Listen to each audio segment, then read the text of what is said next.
is the concept of electronegativity.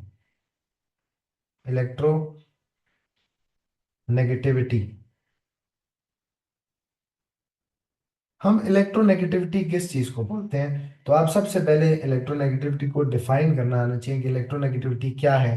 तो ये एक एटम की एबिलिटी होती है, ठीक है, किसी भी कोवलेंट कंपाउंड में डिफरेंट एटम्स आपस में क्या कर रहे होते हैं? इलेक्ट्रॉन्स को शेयर कर रहे होते हैं। ऐसे ही है ना। जैसे फॉर एग्जांपल हमारे पास H2 गैस में दो हाइड्रोजन एटम्स इस पेयर ऑफ इलेक्ट्रॉन को क्या कर रहे हैं? शेयर कर रहे हैं, ठीक है। इसी तरह HCl में आपके पास हाइड्रोजन एंड क्लोरीन इस पेयर ऑफ इलेक्ट्रॉन को यहां पे क्या कर रहे हैं? शेयर कर रहे हैं। तो इलेक्ट्रोनेगेटिविटी क्या है? तो लिखें जी अपने पास, it is the ability of an atom to attract the shared pair of electron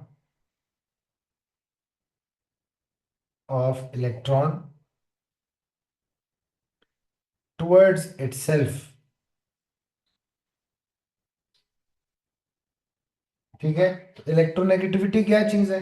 किसी भी एटम की ability to attract the shared pair of electron अपनी तरफ। किसी भी कोवलेंट कंपाउंड में किसी एटम के पास कितनी पावर है, कितनी एबिलिटी है कि वो इस शेयर्ड पेयर ऑफ इलेक्ट्रॉन को अपनी तरफ खींच सके, ठीक है।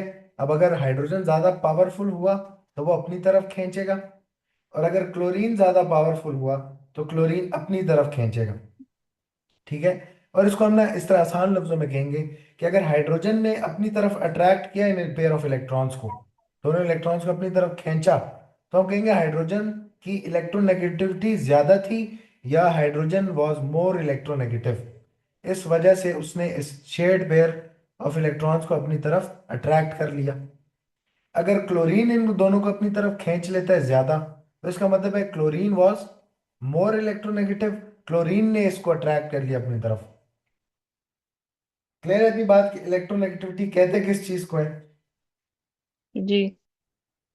अच्छा, तो अब हमने देखना है इसको जरा डिटेल में, इलेक्ट्रोनेगेटिविटी क्या होती है और इससे क्या चीज कॉज होती है, तो उसकी तरफ आते हैं, ठीक है ना। अब हमारे पास दो किस्म के कोवलेंट बॉन्ड्स की टाइप होती है, टाइप्स ऑफ कोवलेंट बॉन्ड्स हमें पता होनी चाहिए। एक type of covalent bond is, इसको पहले चलो नॉन पोलर एग्जांपल कर दो, नॉन पोलर कोवलेंट बॉन्ड।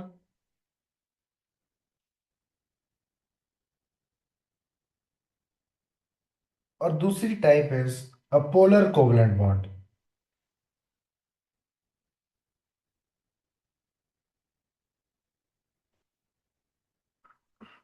ठीक है। दो किस्म के कोवलेंट बॉन्ड्स होंगे, एक को हम कहेंगे पोलर कोवलेंट बॉन्ड है, और एक को हम कहेंगे एक नॉन पोलर कोवलेंट बॉन्ड। और ये पोलर और नॉन पोलर किस बेसिस पे डिसाइड होगा? On the basis of electronegativity difference between जो एटम्स आपस में बॉन्ड बना रहे थे, ठीक है ना।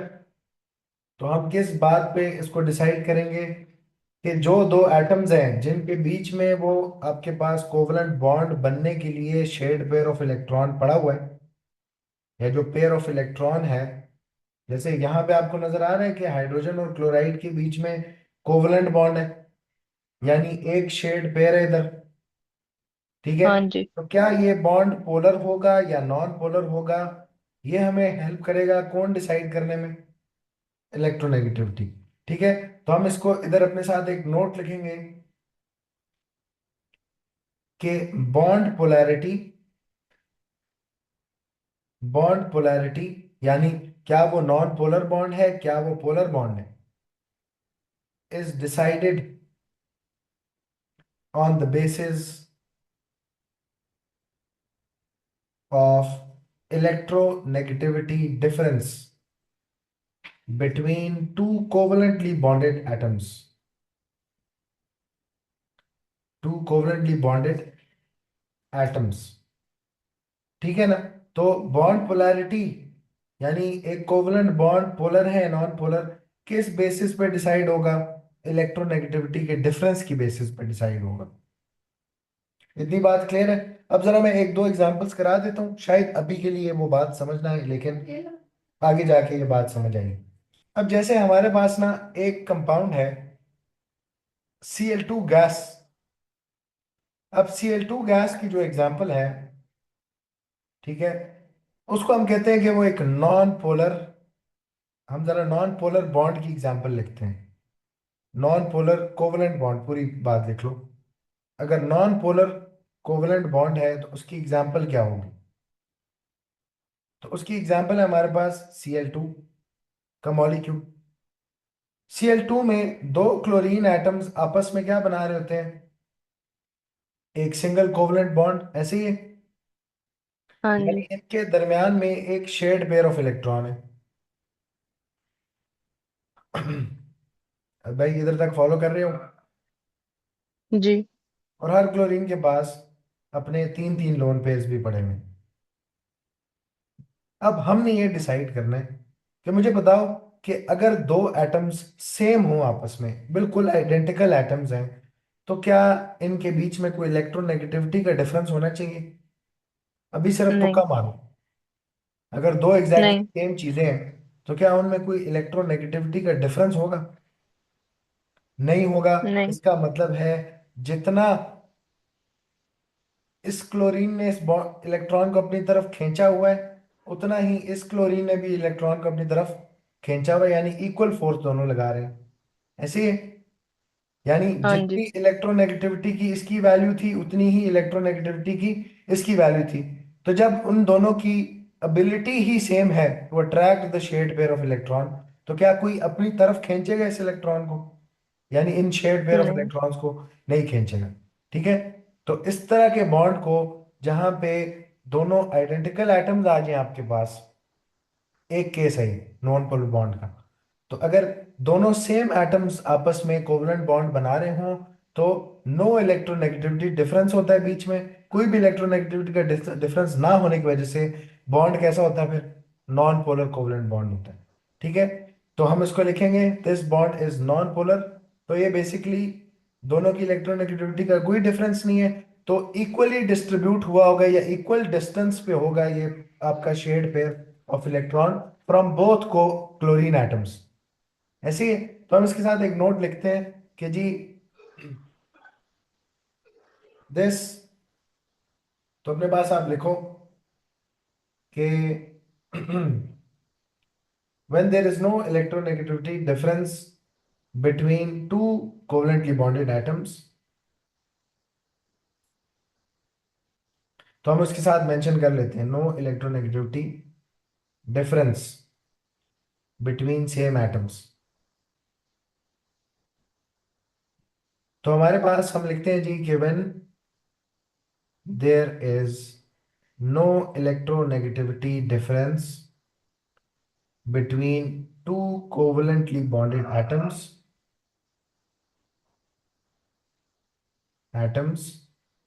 then a non-polar covalent bond is formed। अभी भी ये बात शायद क्लियर ना हो, बट एक कोवलेंट बॉन्ड जब हम पोलर वाला बनाएंगे ना, तो आपको असल समझ आएगा कि असल में इधर क्या होगा। ठीक है, पोलर नॉन पोलर है क्या चीज बेसिकली।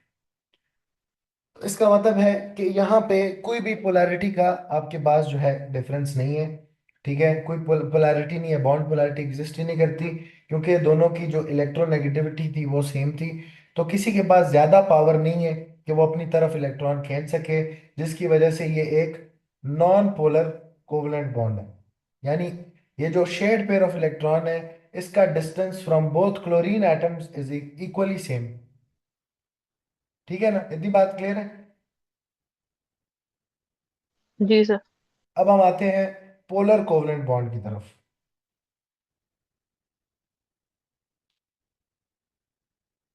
उसकी एग्जांपल जो मेरे पास है वो होनी चाहिए जी ऑफ HCl, हाइड्रोक्लोरिक एसिड।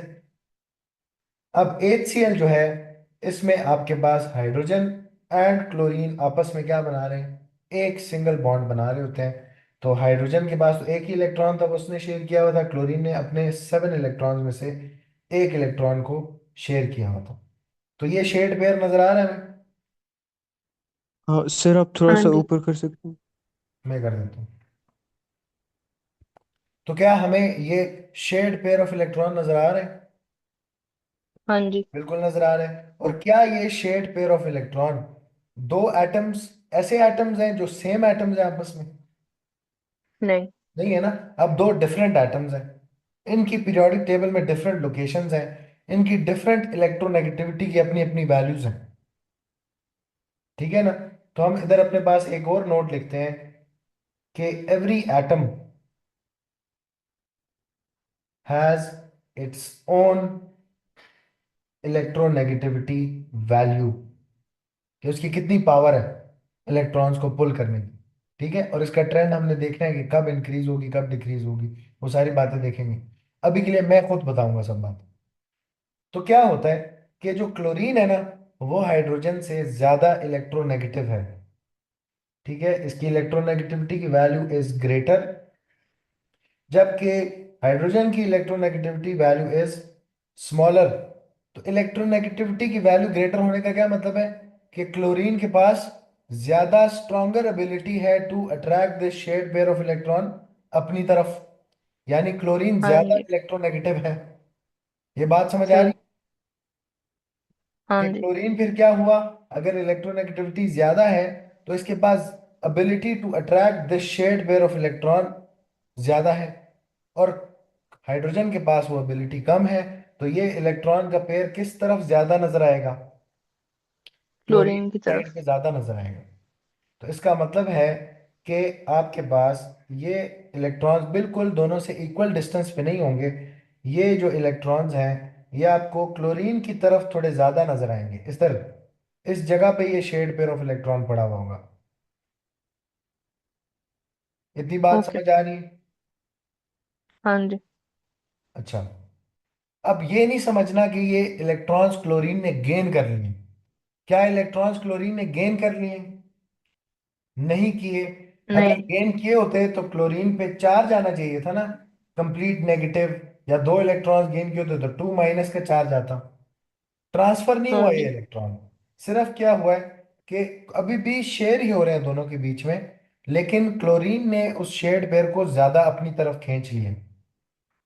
यानी अगर पहले ये शक्ल इस तरह की थी, HCl की शक्ल इस तरह की थी, जिसमें ये हाइड्रोजन था वो क्लोरीन था, शेड पेयर इधर था, तो क्योंकि क्लोरीन ज्यादा इलेक्ट्रोनेगेटिव था उसने शेड पेयर को अपनी तरफ खींचा।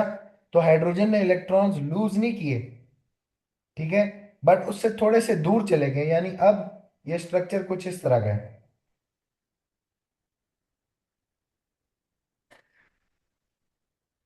बात समझ आ रही है? क्या हाइड्रोजन की शेल से वो हाँ जी। इलेक्ट्रॉन निकल गए बाहर? नहीं। नहीं निकले। हाइड्रोजन ने अपना इलेक्ट्रॉन लूज नहीं किया, बट हाइड्रोजन से उसका इलेक्ट्रॉन अपनी तरफ क्लोरीन ने खींचा है, जिसकी वजह से हाइड्रोजन का जो आपके पास शेल है वो थोड़ा सा क्या हो गया, डिफॉर्म भी हो गया। ठीक है ना। तो बेसिकली ज्यादा इलेक्ट्रोनेगेटिव होने की वजह से उसने उसके इलेक्ट्रॉन्स अपनी तरफ खींचे, ना इलेक्ट्रॉन को गेन किए, ना हाइड्रोजन ने इलेक्ट्रॉन लूज किए। सिर्फ क्लोरीन की तरफ ज्यादा चले गए इलेक्ट्रॉन, ज्यादा क्लोजर टू क्लोरीन चले गए। ठीक है ना। तो इधर हम अपने पास एक और नोट लिखते हैं कि chlorine which is more electronegative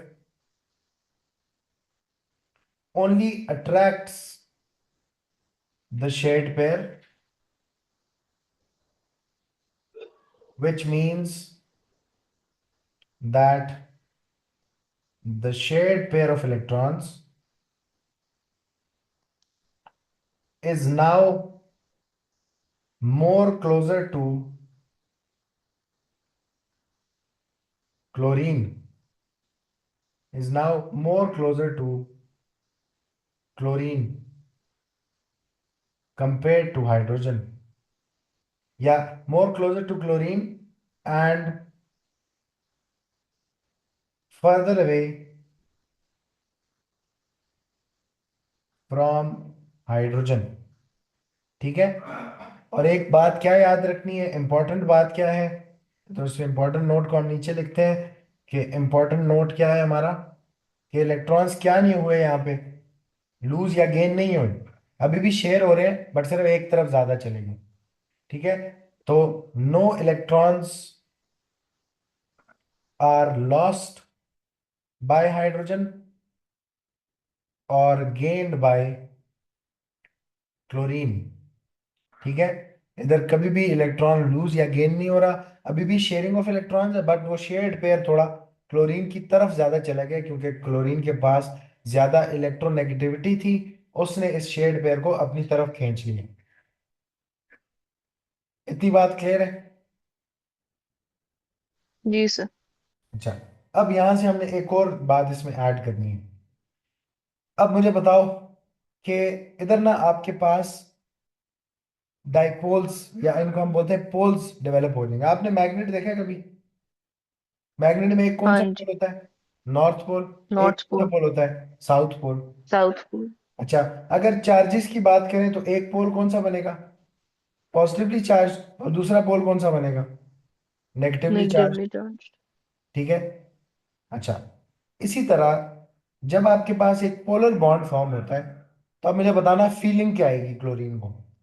हमने ये बात तो एस्टेब्लिश कर ली है कि ना इलेक्ट्रॉन्स गेन हो रहे हैं ना इलेक्ट्रॉन्स लूज हो रहे हैं, लूज बट हो रहा।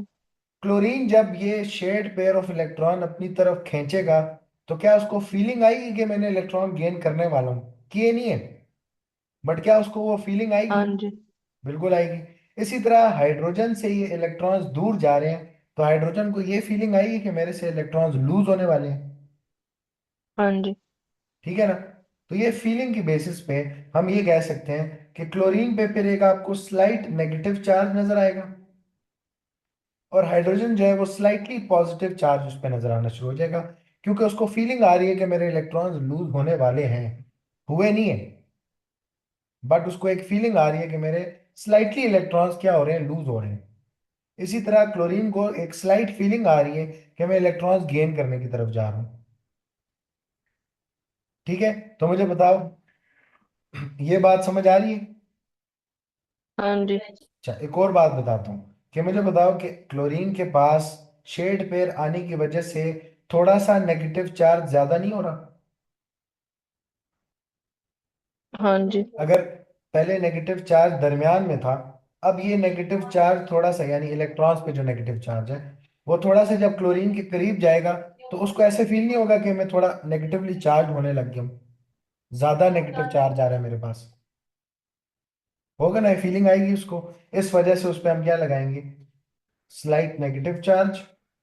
कि स्लाइट नेगेटिव है, कंप्लीटली नेगेटिव हो उसका मतलब होता है इलेक्ट्रॉन गेन कर लिया एक्स्ट्रा, अभी गेन नहीं किया था, तो उसको एक स्लाइट नेगेटिव चार्ज फील होगा अपने ऊपर। और इसी तरह हाइड्रोजन, उससे ये इलेक्ट्रॉन्स दूर चले गए, यानी नेगेटिव चार्ज उससे दूर चले गए हाइड्रोजन से इस केस में, तो हाइड्रोजन को नेगेटिव चार्ज दूर जाने से थोड़ा सा पॉजिटिव चार्ज ज्यादा फील होगा। हाँ ऐसे ही जी। ना, जब नेगेटिव चार्ज दूर हो रहा है आपसे तो आप थोड़े पॉजिटिवली चार्ज, या कोई नेगेटिविटी या नेगेटिव चीज आपसे दूर हो जाए तो आप थोड़े क्या हो जाते हैं, खुश हो जाते हैं, थोड़े पॉजिटिव हो जाते हैं। ठीक है, तो हाइड्रोजन को एक स्लाइट पॉजिटिव चार्ज क्या होगा अपने ऊपर, फील होगा। क्लियर है इतनी बात? अगेन फिर बता रहा हूं, ये अभी भी कोवलेंट बॉन्ड है, अभी भी ये इलेक्ट्रॉन शेयर हो रहे हैं, लूज नहीं हुए। ठीक है, बट क्योंकि क्लोरीन की तरफ ज्यादा चले गए, क्लोरीन को एक फीलर आना शुरू हुआ कि मेरे पास नेगेटिव चार्ज बढ़ता जा रहा है, मेरे पास शायद ये इलेक्ट्रॉन्स गेन होने आ रहे हैं, तो उसको स्लाइटली नेगेटिव एक चार्ज फील होना शुरू होंगे। और इसी तरह हाइड्रोजन से, क्योंकि ये थोड़े से दूर जा रहे थे, तो हाइड्रोजन को एक स्लाइट पॉजिटिव चार्ज डेवलप होता हुआ नजर आएगा उसको। ठीक है, अब इस तरह का जी। कोवलेंट बॉन्ड, इनको हम क्या बोलते हैं? इनको हम बोलते हैं डाइपोल्स। यानी दो पोल्स डेवलप हो रहे हैं, एक स्लाइड पॉजिटिव पोल डेवलप हो रहा है, एक स्लाइड नेगेटिव पोल डेवलप हो रहा है। ऐसे ही है ना? हाँ जी। तो हमारे पास दो पोल्स डेवलप होते हुए नजर आ रहे हैं।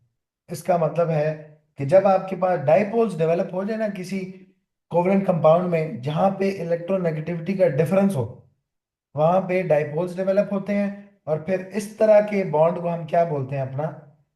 पोलर कोवलेंट बॉन्ड बोलते हैं। ठीक है। और पोलर कोवलेंट बॉन्ड्स में आपके पास जो एटम्स होते हैं उन पे slight positive and slide negative charges exist करते हैं।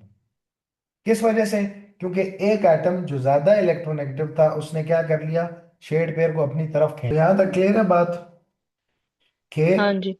फिर हमारे पास पोलर कोवलेंट बॉन्ड्स में डाइपोल्स एग्जिस्ट करते हैं, यानी दो पोल्स डेवलप होते हैं। एक जो स्लाइड पॉजिटिव है, जो लेस इलेक्ट्रोनेगेटिव एलिमेंट है उस पे स्लाइड पॉजिटिव चार्ज आता है, और जो मोर इलेक्ट्रोनेगेटिव एलिमेंट है, क्योंकि उसने इलेक्ट्रॉन पेयर अपनी तरफ अट्रैक्ट कर लिए, तो उस पे स्लाइड नेगेटिव चार्ज डेवलप होता है। ठीक है। इस तरह का बॉन्ड जहां पे ये डाइपोल्स नजर आ रहे हैं उसको हम क्या मानते हैं, एक पोलर कोवलेंट बॉन्ड मानते हैं। ठीक है ना। अच्छा, तो अब हम जरा पोलर कोवलेंट बॉन्ड के लिए हम अपने पास लिख लेते हैं कि पोलर कोवलेंट बॉन्ड क्या होता है। तो लिखो जी, पोलर कोवलेंट बॉन्ड, इसको डिस्क्राइब अगर करना है तो हम इसको कहते हैं जी सेपरेशन ऑफ चार्जेस। हम कहते हैं जी separation of charges due to the difference in electronegativity. Separation of charges occurs due to the difference in electronegativity of two covalently bonded atoms.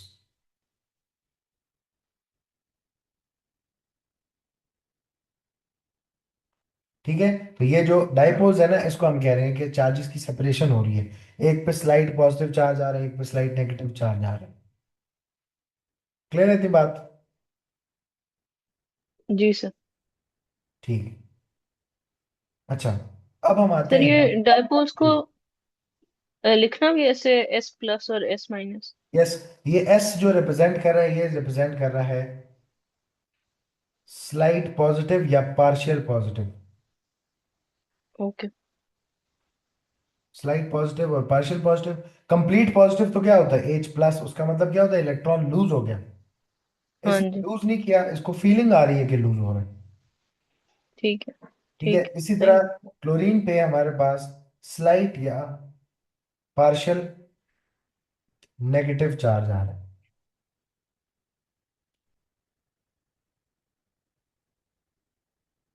ठीक है ना।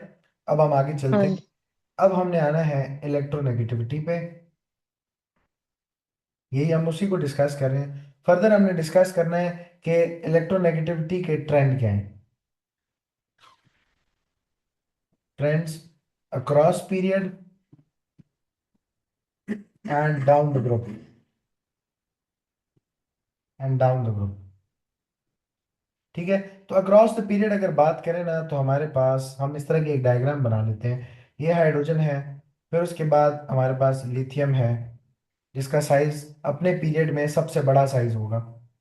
ये हमारे पास लिथियम आया, जिसका सबसे बड़ा साइज अपने पीरियड में। फिर आपके पास लिथियम के बाद आ गया बेरिलियम, तो उसका थोड़ा सा छोटा साइज होगा फ्रॉम लिथियम। ठीक है। फिर उसके बाद हम अक्रॉस द पीरियड इधर मूव करेंगे। बेरिलियम के बाद आता है बोरॉन, फिर आता है हमारे पास, बोरॉन का थोड़ा सा और छोटा साइज होगा। फिर हमारे पास आता है कार्बन, थोड़ा सा और छोटा साइज होगा कंपेयर टू बोरॉन। फिर हमारे पास आता है नाइट्रोजन, थोड़ा सा और छोटा साइज होगा। फिर हमारे पास आता है ऑक्सीजन, इसका साइज उस नाइट्रोजन से थोड़ा छोटा है। एंड फिर आता है आपके पास फ्लोरीन, जो अपने पीरियड में सबसे छोटे साइज का है। ऐसे ही हाँ जी। Atomic radius across the period क्या करता है, डिक्रीज करता है। और इसी तरह अगर हम डाउन द ग्रुप मूव करें फ्लोरीन के केस में, तो मैं थोड़ा सा इसको छोटा कर दूं सर, तो पूरा नहीं आएगा इसमें।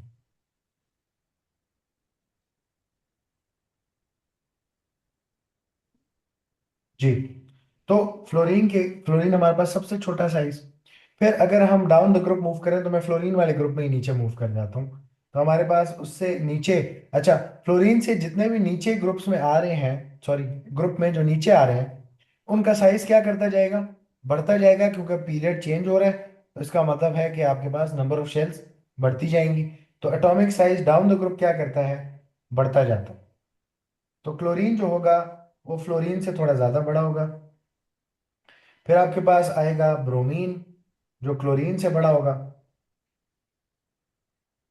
फिर हमारे पास आता है ब्रोमीन जिसका साइज क्लोरीन से थोड़ा ज्यादा बड़ा होगा।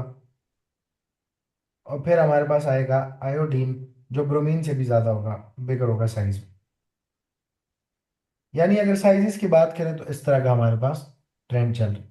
अब आपने याद रखना है सही। कि अक्रॉस अ पीरियड, जी नहीं, सॉरी। जी, अब आपने याद रखना है कि across the period electronegativity increases. Across period, ठीक है, अक्रॉस द पीरियड इलेक्ट्रोनेगेटिविटी क्या करती है, इंक्रीज करती है। और अगर डाउन द ग्रुप की बात करें तो डाउन द ग्रुप इलेक्ट्रोनेगेटिविटी आपकी क्या करेगी, डिक्रीज करेगी। तो down the group electronegativity decreases. अब मैं इसको किस तरह लिखूं, इस तरह लिख लेता हूँ। Down the group electronegativity decreases, ठीक है। तो अब द ग्रुप क्या करेगी इलेक्ट्रोनेगेटिविटी, हाँ जी, अगर डाउन द ग्रुप इंक्रीज हो रही है, सॉरी डिक्रीज हो रही है, तो अब द ग्रुप क्या करना चाहिए उसको, इंक्रीज। इंक्रीज करना चाहिए। तो मैं एक और बात भी यहाँ मेंशन कर देता हूँ कि अब द ग्रुप एक तो इलेक्ट्रोनेगेटिविटी इंक्रीज करती है जब आप नीचे से ऊपर की तरफ आएंगे पीरियोडिक टेबल में, तो electronegativity increases up the group. और इसी तरह अक्रॉस द पीरियड आपके पास इलेक्ट्रोनेगेटिविटी क्या करेगी, इंक्रीज करेगी, ठीक है ना। तो अब मुझे, मैं आपको एक बात बताता हूँ कि अगर अक्रॉस द पीरियड भी इलेक्ट्रोनेगेटिविटी बढ़ती जाती है तो इस पूरे पीरियड में लेफ्ट टू राइट सबसे ज्यादा इलेक्ट्रोनेगेटिव कौन होगा, हाँ जी, इस पूरे पीरियड में सबसे ज्यादा इलेक्ट्रोनेगेटिव कौन होगा अगर लेफ्ट टू राइट इलेक्ट्रोनेगेटिविटी बढ़ती जा रही है तो फिर फ्लोरीन। फ्लोरीन होगा। तो फ्लोरीन हमें, इसका मतलब है अक्रॉस द पीरियड अगर बात करें तो इस पीरियड में फ्लोरीन सबसे ज्यादा इलेक्ट्रोनेगेटिव है। ऐसी बात है ना। हाँ जी हनिया, आप भी जवाब बताओ। हमानूर, सर, क्वेश्चन रिपीट करते हैं, सॉरी। मैं ये पूछ रहा हूँ कि अगर across the period electronegativity increase होती है तो क्या फ्लोरीन को सबसे ज्यादा इलेक्ट्रोनेगेटिव नहीं होना चाहिए इस पीरियड में, लेफ्ट टू राइट, हाँ जी, होना चाहिए। ऐसे ही है। और अगर यस। डाउन द ग्रुप भी बात करें या अप द ग्रुप बात करें तो इस पूरे ग्रुप में जो आपके पास ये वाला ग्रुप है पूरा, ये ग्रुप जो है इसमें हाँ ऊपर जी। जाते हुए इलेक्ट्रोनेगेटिविटी सबसे ज्यादा इंक्रीज करती है। तो सबसे ज्यादा इलेक्ट्रोनेगेटिव अपने ग्रुप में भी कौन है, फ्लोरीन। फ्लोरीन है, ठीक है। तो फ्लोरीन अप द ग्रुप भी सबसे इलेक्ट्रोनेगेटिव, लेफ्ट टू राइट भी सबसे इलेक्ट्रोनेगेटिव, ठीक है ना। तो हमारे पास हाँ जी। फ्लोरीन बहुत ज्यादा इलेक्ट्रोनेगेटिव है क्योंकि वो दोनों ट्रेंड्स में आपके पास जो है राइट साइड पे फॉल कर रहे हैं। पीरियड में भी राइट साइड पे आते हैं यानी ज्यादा इलेक्ट्रोनेगेटिव है, और अपने ग्रुप में भी सबसे ऊपर आते हैं यानी सबसे ज्यादा इलेक्ट्रोनेगेटिव है, ठीक है ना। अच्छा, हाँ जी, सही। तो ये हमारे पास तीन केसेस, दो ट्रेंड्स आ गए कि डाउन द ग्रुप डिक्रीज होती है, अप द ग्रुप इंक्रीज होती है। इलेक्ट्रोनेगेटिविटी लेफ्ट टू राइट आपके पास क्या करती है, इंक्रीज करती है, ठीक है। अच्छा, अब हमारे पास हम आते हैं एक और चीज पे कि फैक्टर्स ऑफ इलेक्ट्रोनेगेटिविटी क्या है। तो ये सेम फैक्टर्स हैं एज आयनाइजेशन एनर्जी, ठीक है। तो आप इसको लिख लें जी, same as ionisation energy factors. और वो क्या क्या थे, एक तो न्यूक्लियर पुल, उसके अलावा दूसरा फैक्टर क्या था आयनाइजेशन एनर्जी का, शील्डिंग इफेक्ट। और जो थर्ड फैक्टर था वो कौन सा था, atomic number atomic size. Size. ठीक है। तो मैं अभी बताऊं, अब जब मैं जरा एक्सप्लेन करता हूँ कि क्यों फ्लोरीन ज्यादा इलेक्ट्रोनेगेटिव है। लेफ्ट टू राइट, फ्लोरीन के पास सबसे ज्यादा क्या होंगे? प्रोटॉन्स। प्रोटॉन्स ऐसे पॉइंट। ही है, तो सबसे ज्यादा न्यूक्लियर पुल फ्लोरीन का है। इसी तरह शील्डिंग इफेक्ट फ्लोरीन में क्या होगा? लेफ्ट सबसे टू राइट ज्यादा। अगर बात करें तो उतना ही है तकरीबन जितना बाकी सारों में। एटॉमिक साइज फ्लोरीन का क्या है? सबसे कम। सबसे छोटा। ऐसी है ना, तो इस वजह से इसकी हाँ। इलेक्ट्रोनेगेटिविटी क्या होगी? सबसे ज्यादा। तो हमारे पास न्यूक्लियर पुल के साथ कैसी बनती है इलेक्ट्रोनेगेटिविटी? Directly proportional. जब न्यूक्लियर पुल ज्यादा होगा, इलेक्ट्रोनेगेटिविटी ज्यादा होगी। शील्डिंग इफेक्ट के साथ कैसी बनती है? Inverse proportionality. अगर शील्डिंग इफेक्ट ज्यादा होगा, इलेक्ट्रोनेगेटिविटी कम हो जाएगी। और एटॉमिक साइज के साथ भी इनवर्स प्रोपोर्शनैलिटी, जैसे आयनाइजेशन एनर्जी के फैक्टर्स थे, उसी तरह इलेक्ट्रोनेगेटिविटी के साथ भी रिलेशनशिप है। सही ठीक। है। इसी तरह डाउन द ग्रुप बात करें, तो down the group electronegativity decrease क्यों होती है? क्योंकि न्यूक्लियर पुल तो बढ़ रहा है, लेकिन साथ साथ और क्या चीज बढ़ रही है down the group? Atomic size. ना, न्यूक्लियर पुल भी बढ़ रहा है, तो आपके पास इलेक्ट्रोनेगेटिविटी ज्यादा होनी चाहिए, लेकिन न्यूक्लियर पुल के बढ़ने के साथ साथ नंबर ऑफ शेल्स भी तो बढ़ती जा रही हैं। हाँ जी। तो शील्डिंग इफेक्ट नहीं बढ़ता जाएगा? हाँ जी। तो वो शील्डिंग इफेक्ट और न्यूक्लियर पुल एक दूसरे को कैंसिल आउट करेंगे। आखिर बात किस पे डिसाइड होनी है फिर down the group? Atomic size पे। एटॉमिक साइज तो हम पे। बताएंगे जी, क्योंकि एटॉमिक साइज इंक्रीज हो रहा है, तो हमारे पास इलेक्ट्रोनेगेटिविटी डिक्रीज हो जाएगी डाउन द ग्रुप। ठीक है ना। तो अब हम आते हैं अपने पास, पहले तो तीन चीजें आपने याद रखनी है। एक तो ये तीन एलिमेंट्स आपने अब रटा मार लिए हैं। तीन एलिमेंट्स हैं जिनको हम कहते हैं मोस्ट इलेक्ट्रोनेगेटिव एलिमेंट्स। उसमें आपके पास नाइट्रोजन, सॉरी, फ्लोरीन, ऑक्सीजन और नाइट्रोजन आते हैं। क्योंकि अपने पीरियड में ये सबसे राइट साइड पे लाई करते हैं, और अपने ग्रुप्स में भी ये सबसे ऊपर लाई करते हैं। ये बात समझ आ रही है हाँ जी। कि अगर हम पीरियड वन की बात करें तो ये तीन एलिमेंट्स हैं जो सबसे राइट पे नजर आएंगे। और इसी तरह पीरियड वन तो हमारे पास फर्स्ट पीरियड है, सॉरी पीरियड टू, तो वो इन एलिमेंट्स का पहला पीरियड है। पीरियड वन में तो हाइड्रोजन हीलियम है ना, उसको नहीं कंसिडर कर रहे। तो इनके ग्रुप्स में भी, नाइट्रोजन के ग्रुप में, ऑक्सीजन के ग्रुप में और फ्लोरीन के ग्रुप में, ये सबसे टॉप पे आते हैं। ठीक है ना। तो ये तीन मोस्ट इलेक्ट्रोनेगेटिव एलिमेंट्स हैं। ठीक है। तो इनको आपने लाजमी मार्क करना है, तो हम अपने पास लिख लेते हैं एक नोट कि nitrogen, oxygen and fluorine are the three most electronegative atoms in the periodic table।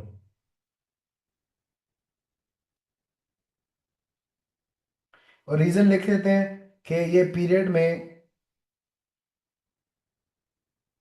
On the right hand side नजर आते हैं, या पोजीशन, इसको हम क्या लिखें कि they are on the right hand side, they are on the right most side in their period, and they are on the top position in their groups. तो क्योंकि सबसे ज्यादा राइट पे जाते हैं, सबसे ज्यादा राइट पे है, इसका मतलब है अक्रॉस द पीरियड क्योंकि इलेक्ट्रोनेगेटिविटी इंक्रीज करती है, तो अपने पीरियड में सब ज्यादा इलेक्ट्रोनेगेटिव है क्योंकि ज्यादा राइट पे है। इसी तरह क्योंकि अप द ग्रुप जो है उसकी इलेक्ट्रोनेगेटिविटी ज्यादा होती है, तो ये अपने ग्रुप में सबसे टॉप पे है। तो ग्रुप्स वाइज भी इनकी इलेक्ट्रोनेगेटिविटी सबसे ज्यादा है, और अक्रॉस द पीरियड भी इनकी अपने पीरियड में भी सबसे इलेक्ट्रोनेगेटिविटी ज्यादा है। ठीक है। अब नाइट्रोजन, ऑक्सीजन, फ्लोरीन हो सकता है आपको भूल जाए, तो आप इसके लिए एक सेंटेंस याद कर लें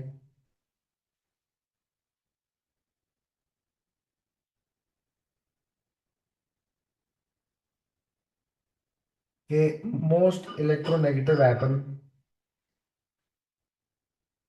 एटम्स के लिए। और वो ये सेंटेंस है कि एक सवाल एक सियाणे बंदे ने पूछा उसने बोला जी why is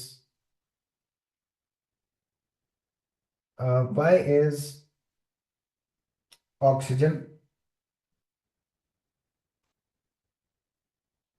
afraid of nitrogen. एक शाणे बंदे ने पूछा जी कि ऑक्सीजन को नाइट्रोजन से क्यों डर लगता है। तो एक और शाणे बंदे ने जवाब दिया कि बिकॉज नाइट्रोजन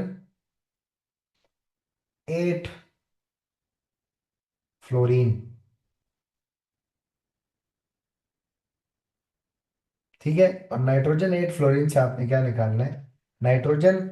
और एट को ना इस तरह बेसिकली आपने डिजिट से याद रखना है कि नाइट्रोजन एट फ्लोरीन, यानी ऑक्सीजन ओ एट होता है ना, और ये हमारे पास फ्लोरीन। ये थ्री मोस्ट इलेक्ट्रोनेगेटिव एटम्स है हमारे पास इन द पीरियड। ठीक है और sir. Nitrogen at at fluorine से याद रखना है। अच्छा, अब हमारे पास हमें कैसे पता लगता है कि कौन कितना इलेक्ट्रोनेगेटिव है या उसकी इलेक्ट्रोनेगेटिविटी की वैल्यू कितनी है। तो एक बंदा था पॉलिंग, ठीक है, उसने एक स्केल बनाया फॉर इलेक्ट्रोनेगेटिविटी वैल्यूज। तो हम अपने पास लिखेंगे पॉलिंग्स स्केल ऑफ इलेक्ट्रोनेगेटिविटी। अब ये जो स्केल है ना, ये इसकी वैल्यूज रेंज करती हैं फ्रॉम 0 to 4। ठीक है, पॉलिंग्स का स्केल जो है, बल्कि नहीं 0 to 4 नहीं, सॉरी 1 to 4, इसकी वैल्यूज रेंज करती हैं from electronegativity value of 1 to electronegativity की वैल्यू ऑफ 4। यानी 4 बीइंग मोस्ट इलेक्ट्रोनेगेटिव और 1 बीइंग लीस्ट इलेक्ट्रोनेगेटिव। ठीक है, तो उसने क्या किया, हर एक एलिमेंट के लिए इलेक्ट्रोनेगेटिविटी की वैल्यूज जो थी उसने कैलकुलेट की। तो बीच में हमारे पास आता है यहाँ पे 2, फिर यहाँ पे हमारे पास 3। तो उसने क्या किया, आपके पास उसने वैल्यूज निकाली, जैसे कि हाइड्रोजन की इलेक्ट्रोनेगेटिविटी की वैल्यू आपको पता है कितनी होती है। हाइड्रोजन की इलेक्ट्रोनेगेटिविटी की वैल्यू इज 2.2। ये हाइड्रोजन की इलेक्ट्रोनेगेटिविटी की वैल्यू 2.2। इसी तरह जो नाइट्रोजन की इलेक्ट्रोनेगेटिविटी की वैल्यू है दैट इज 3। ये आपके पास नाइट्रोजन की है 3 इलेक्ट्रोनेगेटिविटी की वैल्यू, यानी 3.0। ठीक है, इसी तरह ऑक्सीजन जो है हमारे पास वो है 3.4।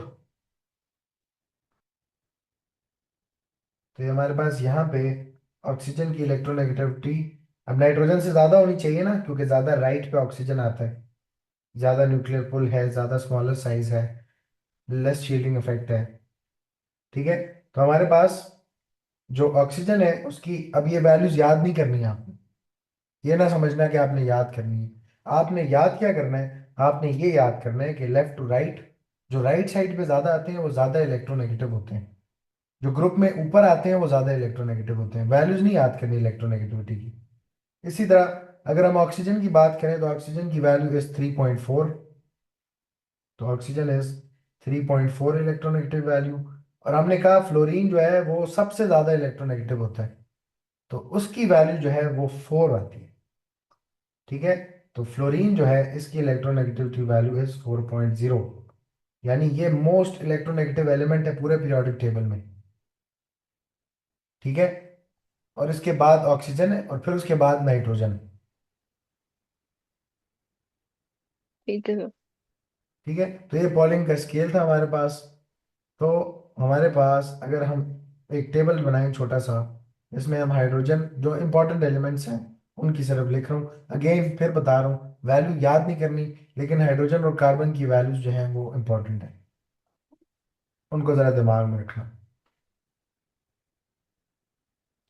हाइड्रोजन की इज 2.2 इलेक्ट्रोनेगेटिविटी की वैल्यू, कार्बन की इज 2.5, नाइट्रोजन की 3.0 एंड ऑक्सीजन की इज 3.5। या 3.4, मतलब डमी वैल्यूज ही हैं, ओरिजिनल ही है मेरा ख्याल है, लेकिन 3.4 3.5 में मेरी थोड़ी कंफ्यूजन है, बट इसके करीब करीब ही है। एंड 4.0 फ्लोरीन की कंफर्म वैल्यू। तो इसी तरह हर एलिमेंट के लिए पॉलिंग ने क्या किया, इलेक्ट्रोनेगेटिविटी वैल्यूज 1 to 4 से डिनोट कर दी कि यार इसमें इतनी है, उसमें इतनी है, उसमें इतनी। अब आपने आगे इसको जरा जोड़ना है विद दीज टू कंपाउंड्स जो मैं यहाँ पे बनाने लगा हूं। फिर खत्म करते हैं। कंपाउंड नंबर 1, अब इधर एग्जांपल्स पे आते हैं। कंपाउंड नंबर 1 है हमारे पास HF, इसको मैं खोल के बना देता हूँ, हाइड्रोजन फ्लोराइड HF। और कंपाउंड नंबर 2 जो हमारे पास है दैट इज FF। अब आपने पता करना है कि इन दोनों में से कौन सा कंपाउंड जो है वो पोलर है, यानी उधर पोलर कोवलेंट बॉन्ड है, और कौन सा कंपाउंड है जो एक नॉन पोलर कोवलेंट बॉन्ड बना है। मुझे नंबर बताओ। 1 है। हाँ, हम किस बेसिस पे डिसाइड करते हैं बॉन्ड पोलैरिटी? इलेक्ट्रोनेगेटिविटी। इलेक्ट्रोनेगेटिविटी नहीं, इलेक्ट्रोनेगेटिविटी के डिफरेंस की बेसिस पे। ऐसे ही है ना। हाँ जी। अब मैंने वैल्यूज भी आपको जी। बता दी। तो जरा पहले सेकंड वाली एग्जांपल करते हैं, फिर फर्स्ट एग्जांपल पे जाएंगे। मुझे बताओ, फ्लोरीन की इलेक्ट्रोनेगेटिविटी की वैल्यू इज 4.0। 4.0। इसकी 4.0 है इलेक्ट्रोनेगेटिविटी की वैल्यू, इसकी भी 4.0 है। तो ये जो शेड पेयर ऑफ इलेक्ट्रॉन पड़ा हुआ है, कौन अपनी तरफ खींचेगा? कोई भी नहीं। कोई भी नहीं न्यूट्रल। खींचेगा, क्योंकि दोनों की इलेक्ट्रोनेगेटिविटी की वैल्यू सेम है। तो अगर मैं इन दोनों की इलेक्ट्रोनेगेटिविटी का डिफरेंस निकालूं तो वो क्या होगा? एक का 4 माइनस दूसरे का 4 है, तो कितना आ रहा है? 0। 0। तो ये कैसा बॉन्ड होगा, पोलर या non polar bond? Non polar. हाँ जी। तो हम उसे बताएंगे since the difference in the electronegativity of same atoms is always 0, so the bond is non-polar। ठीक है, यानी इधर कोई चार्जेस आपको नहीं नजर आएंगे। ठीक है ना, क्योंकि बिल्कुल इक्वली शेयर किया हुआ है दोनों इलेक्ट्रॉन्स को। तो ना इधर स्लाइट नेगेटिव चार्ज आएगा, ना इधर स्लाइट पॉजिटिव चार्ज आएगा। बिल्कुल as it is non polar, यानी कोई डाइपोल्स डेवलप नहीं होते यहाँ पे, कोई सेपरेशन ऑफ चार्जेस नहीं होती। जबकि ऊपर वाली ठीक है। एग्जांपल में अगर देखें तो यहाँ पे हमारे पास जो हाइड्रोजन है उसकी इलेक्ट्रोनेगेटिविटी वैल्यू कितनी है? 2.2। वो है जी 2.2। और जो फ्लोरीन है उसकी इलेक्ट्रोनेगेटिविटी वैल्यू है 4.0। अब क्या 2.0। दोनों का इलेक्ट्रोनेगेटिविटी का डिफरेंस जो है वो 0 के इक्वल है? नहीं। नहीं। अब तो क्या है, उसमें कोई डिफरेंस है। तो हमारे पास इलेक्ट्रोनेगेटिविटी का जो डिफरेंस बनेगा वो क्या बनेगा? 4 - 2.2, तो वो कितना बनता है? ये कितना बनेगा? 1.8। 1.8। हाँ जी, तो 1.8।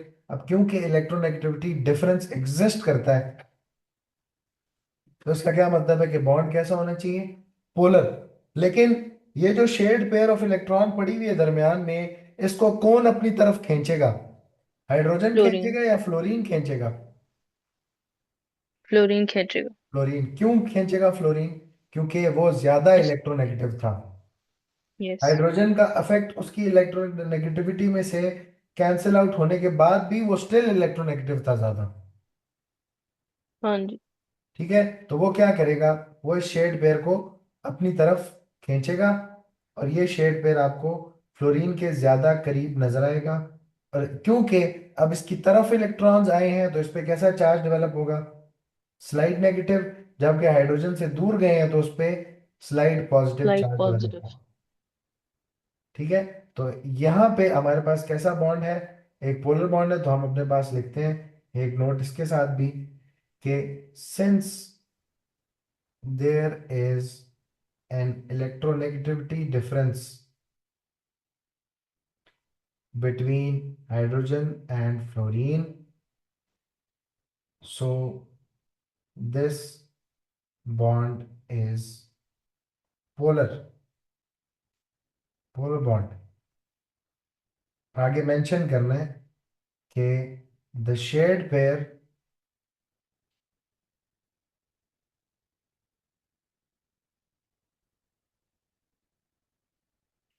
मैं लिखता हूँ आगे बाकी। तो हम आगे मेंशन करेंगे the shared pair of electron will be more towards the atom which is more electronegative। ठीक है, तो ये बात क्लियर है कि अब किस पे फिर नेगेटिव, स्लाइट नेगेटिव चार्ज आया करेगा या पार्शियल नेगेटिव चार्ज आया करेगा। जो ज्यादा जी सर। इलेक्ट्रोनेगेटिव है वो अपनी तरफ इलेक्ट्रॉन्स खींचेगा, और हमारे पास ज्यादा उस पे क्या आएगा, जो है वो slight partial charge, negative charge उस पर डेवलप हुआ करेगा। सही। ठीक है, अब तीन इंपॉर्टेंट पॉइंट्स हैं वो लिखते हैं। तो पहला पॉइंट है हमारे पास, उसके साथ लिख लेना इंपॉर्टेंट नोट्स। ये तो बीच में छोड़ नहीं सकता, इसलिए मैं थोड़ा कंटिन्यू कर रहा हूँ। तो आपने बस लिखें if there is no electronegativity difference between two bonded atoms, then bond कैसा होगा, non polar. Non polar. Then the bond is non polar in nature. किस टाइम पे, जब नो इलेक्ट्रोनेगेटिविटी डिफरेंस आपको नजर आए। ठीक है, इसकी एग्जांपल्स लिख लो अपने पास। तो इसकी एग्जांपल्स हो सकती हैं जैसे कि H2 गैस है, जिसमें हाइड्रोजन और हाइड्रोजन आपस में बॉन्डेड होते हैं। आपके पास Cl2 गैस है, जिसमें क्लोरीन एंड क्लोरीन आपस में बॉन्डेड है, नॉन पोलर कोवलेंट बॉन्ड बनाते हैं। इसी तरह आपके पास ब्रोमीन है, Br2। इसी तरह आपके पास ऑक्सीजन है, O2। इसी तरह आपके पास F2 है, फ्लोरीन गैस। ठीक है, इसी तरह आपके पास I2।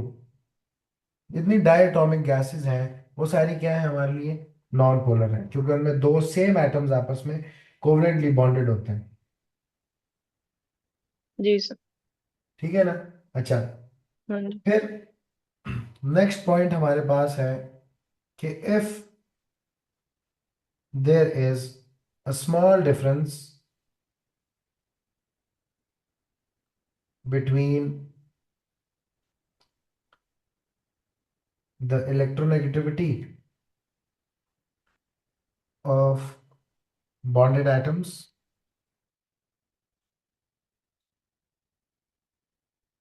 then the bond will be polar. polar।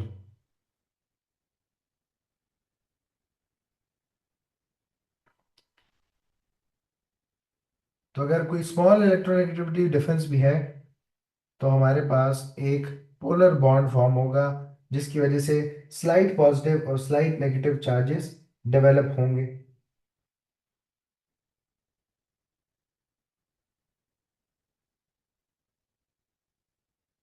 और एक और पॉइंट लिखना है अपने पास कि जब स्मॉल डिफरेंस हो तब आपके पास पोलर बॉन्ड है, बट अगर एक बहुत लार्ज डिफरेंस आ जाए ना पोलैरिटी में, तो फिर वो इंस्टेड ऑफ अ कोवलेंट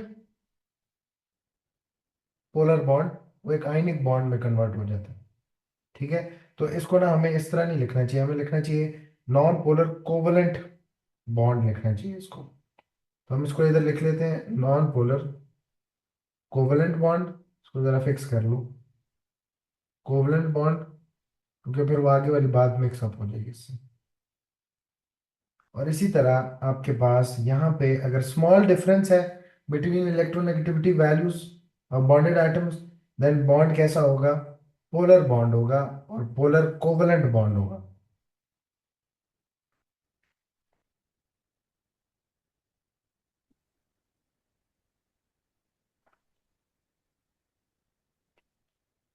ठीक है, तो एक पोलर कोवलेंट बॉन्ड आपके पास फॉर्म होगा। जबकि थर्ड पॉइंट है हमारे पास कि if there is a lot of difference, if there is a lot of या ह्यूज डिफरेंस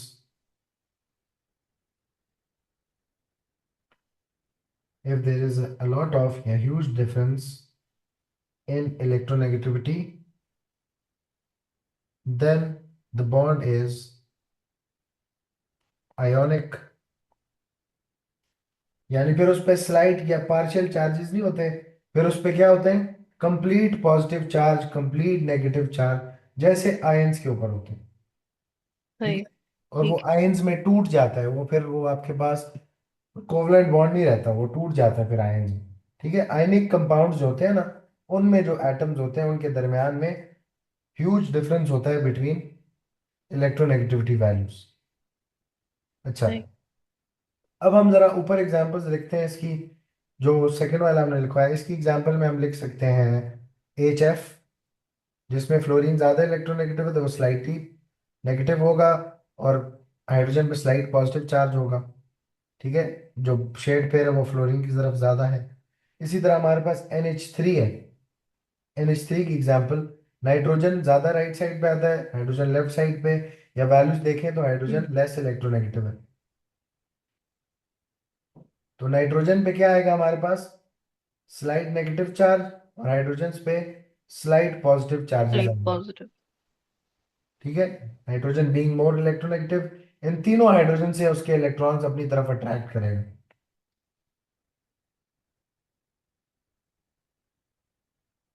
ठीक है। अच्छा, इसी तरह एक और एग्जांपल भी लिख सकते हैं ऑफ वाटर, H2O। H2O में आपके पास दो हाइड्रोजन्स एक ऑक्सीजन के साथ जुड़े होते हैं।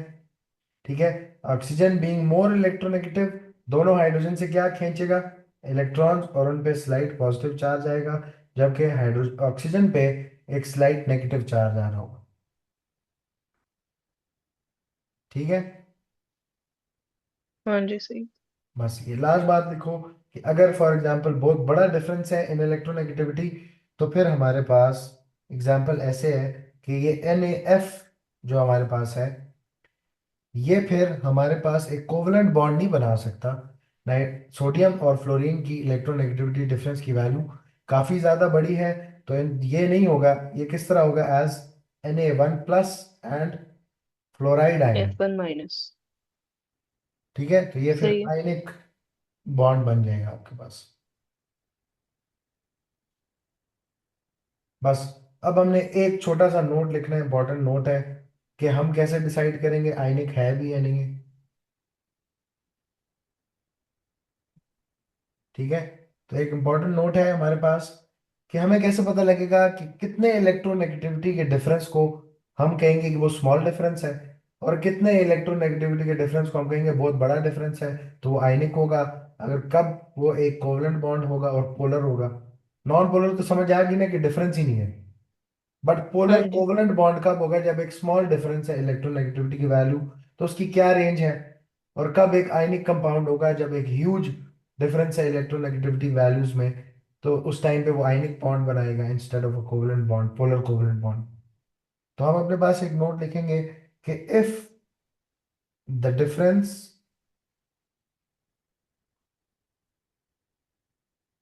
इन द इलेक्ट्रोनेगेटिविटी वैल्यू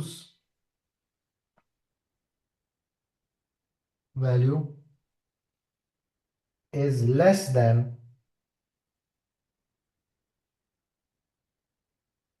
0.4, अगर आप डिफरेंस निकालें और लेस देन 0.4 आ जाए, तो हम उसको नॉन पोलर कंसिडर करते हैं, then it is non polar. ठीक है, यानी जीरो भी हो तब भी नॉन पोलर, अगर 0.4 से भी कम है यानी बहुत छोटा डिफरेंस है, तो फिर इसका मतलब है कि हमारे पास नॉन पोलर ही कंसिडर करते हैं। नॉन बोल।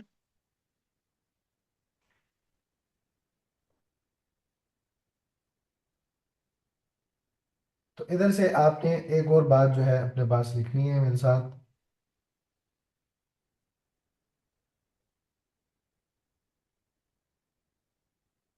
अच्छा, वो वैल्यूज ना मुझे निकालनी पड़ेंगी, मेरे नहीं ख्याल मेरे पास पड़ी है अभी, ये मुझे निकालनी पड़ेंगी कैलकुलेट करके। आप सिर्फ ये लिख लें कि since the difference between hydrogen and carbon electronegativity values is 0.3. So we consider all hydrogen carbon bonds to be what? Non polar. Non polar. यानी हमारे लिए तमाम हाइड्रोजन कार्बन वाले जितने भी बॉन्ड्स हैं, जैसे कि मीथेन है, कार्बन हाइड्रोजन का आपके पास इलेक्ट्रोनेगेटिविटी डिफरेंस इतना छोटा है, जब हमने निकाला वो 0.3 था, 0.4 से भी कम था। तो हम इसको क्या कंसिडर करते हैं कि सारे बॉन्ड्स कैसे हैं?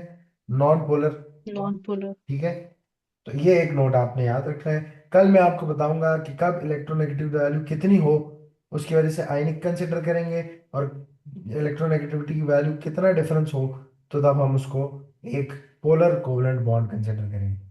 ठीक है, सिर्फ अपने पास एज अ नोट ये वाला रेंजेस अपने पास लिख लो कि if electronegativity difference is point number 1, अगर आपके पास इलेक्ट्रोनेगेटिविटी का जो डिफरेंस है, यानी डिफरेंस इन इलेक्ट्रोनेगेटिविटी, डेल्टा का मतलब होता है डिफरेंस, ये ट्रायंगल जो बना है इसको डेल्टा बोलते हैं, इज इक्वल टू 0 से लेके 0.4, तो इसको हम नॉन पोलर कोवलेंट बॉन्ड बोलते हैं। ठीक है, अगर वैल्यूज यूज कर रहे हैं और हम सब्ट्रैक्ट करते हैं और हमें पता लगता है 0 से लेके 0.4 कोई भी वैल्यू आ जाती है, तो एक नॉन पोलर कोवलेंट बॉन्ड कहलाया जाएगा। जैसे कार्बन हाइड्रोजन के बीच में 0.3 का डिफरेंस था, तो इस वजह से हमने कहा यार कार्बन हाइड्रोजन का जो बॉन्ड होता है उस पे पार्शियल चार्जेस नहीं डेवलप होते, वो एक नॉन पोलर बॉन्ड है। सेकंड जो हमारे पास है वो है कि अगर इलेक्ट्रोनेगेटिविटी का डिफरेंस आपके पास 0.5 से लेके 0.5 से लेके 1.7 तक हो, या भी ये स्मॉल डिफरेंस कहलाता है, तो ये हमारे पास एक पोलर कोवलेंट बॉन्ड बना के देगा, पोलर कोवलेंट बॉन्ड। और अगर आपका इलेक्ट्रोनेगेटिविटी का डिफरेंस जो है वो इक्वल ना हो, वो आपके पास, हाँ, इक्वल या ग्रेटर देन हो या इक्वल हो, 1.8 हो या 1.8 से बड़ी वैल्यू आ जाए डिफरेंस में, तो फिर ये रिजल्ट करता है एक आयनिक बॉन्ड में, फिर वो कोवलेंट रहता ही नहीं है, टूट जाता है। ठीक है ना, तो आयनिक बॉन्ड बनता है आपके पास। ठीक है, तो ये हमारे पास रेंजेस हैं, अगर आप इनको याद कर लेते हैं तो बहुत अच्छी बात है, नहीं करते तो एक हो सकता है इक्का दुक्का एमसीक्यू में आपसे जवाब ना निकले।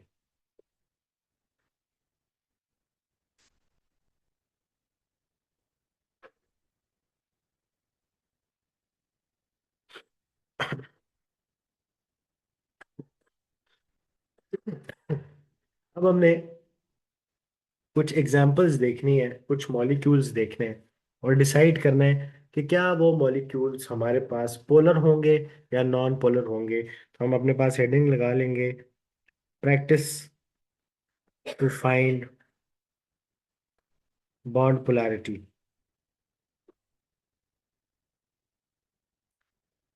किसी भी कंपाउंड को कि क्या वो पोलर होगा या नॉन पोलर होगा, वो फाइंड करने के लिए हम करते हैं। सबसे पहली एग्जांपल जो हम करेंगे वो होगी ऑफ कार्बन डाइऑक्साइड, बल्कि नहीं, कार्बन डाइऑक्साइड शुरू वाले में थोड़ा मुश्किल हो जाएगा आपके लिए। पहले हम कर लेते हैं, ये कंपाउंड बना लो। अभी आपने ऑर्गेनिक किया नहीं है तो आप सीधा सीधा बस छाप लें इसको। ठीक है, ऑर्गेनिक जब करोगे तो ये आप खुद बनाने के काबिल आ जाओगे। तो हमारे पास एक कंपाउंड है CH3, C double bond O, CH3। इसको हम वैसे तो प्रोपेनॉन का नाम देते होते हैं, एक कीटोन है ये, बट आपने अभी पढ़ा हुआ नहीं है तो परेशान नहीं होना, मैं खुद बताऊंगा क्या चीज़ है। अब हमने देखना है कि क्या ये कंपाउंड आपके पास पोलर होगा या नॉन पोलर होगा। तो सबसे पहली बात तो इसमें मुझे कार्बन हाइड्रोजन बॉन्ड्स नजर आ रहे हैं, तो ये सारे कार्बन हाइड्रोजन बॉन्ड्स तो क्या होंगे?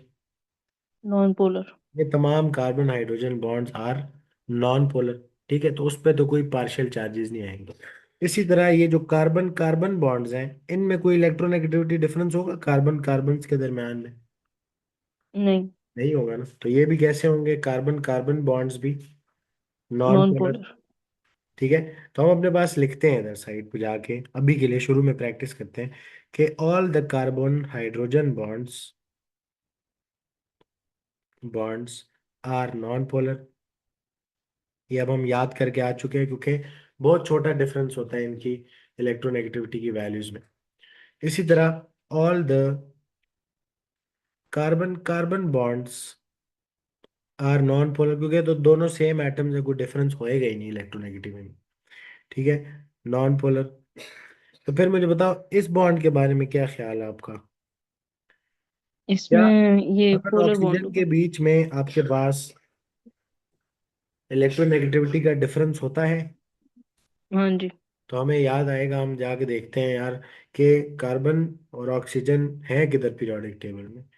तो जब अलोंग द पीरियड मूव करेंगे तो हमारे पास कार्बन पहले आता है और ऑक्सीजन बाद में आता है, यानी ऑक्सीजन ज़्यादा इलेक्ट्रोनेगेटिव है देन कार्बन। तो इनमें आपके पास इलेक्ट्रोनेगेटिविटी का डिफरेंस है। कौन ज़्यादा इलेक्ट्रोनेगेटिव है?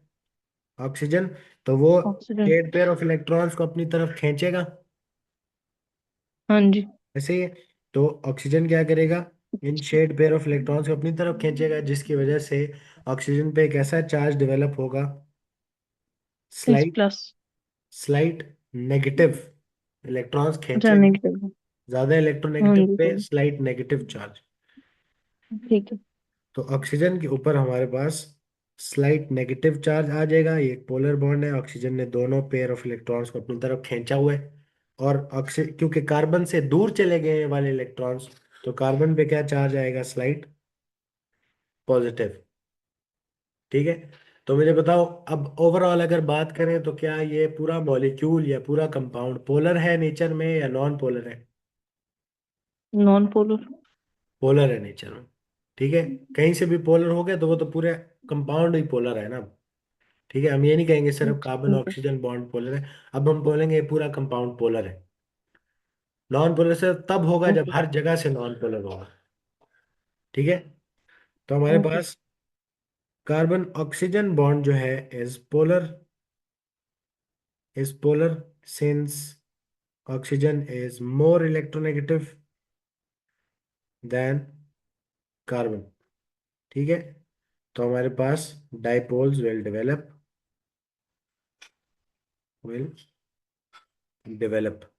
तो जो ज्यादा इलेक्ट्रोनेगेटिव है उस पर स्लाइट नेगेटिव चार्ज आता है, क्योंकि वो नेगेटिव चार्ज अपनी तरफ खींच रहा होता है, इलेक्ट्रॉन्स अपनी तरफ खींचता है, उससे नेगेटिव चार्ज उसकी तरफ आता है। क्लियर है इतनी बात? नेक्स्ट एग्जांपल पे चलें। तो ये एक ऐसा कंपाउंड है, ये एक पोलर कंपाउंड।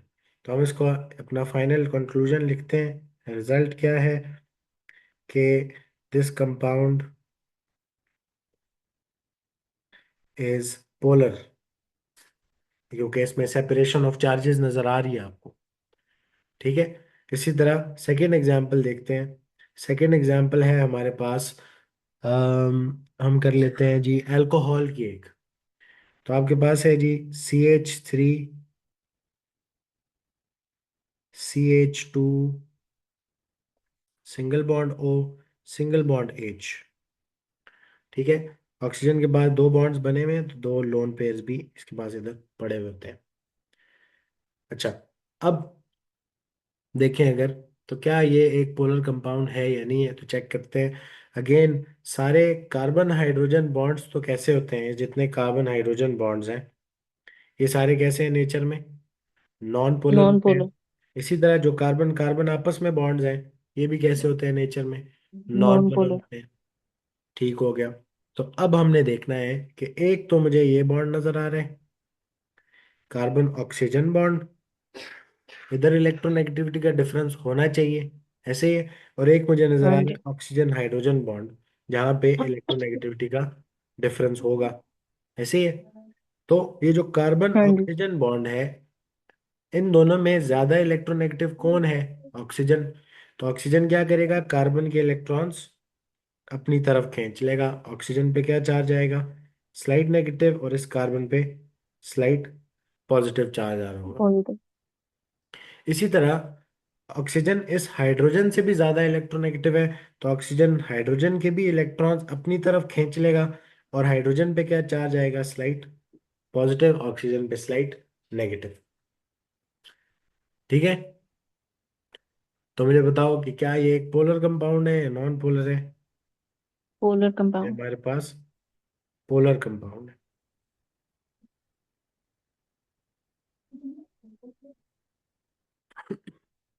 नेक्स्ट एग्जाम्पल पे चलते हैं।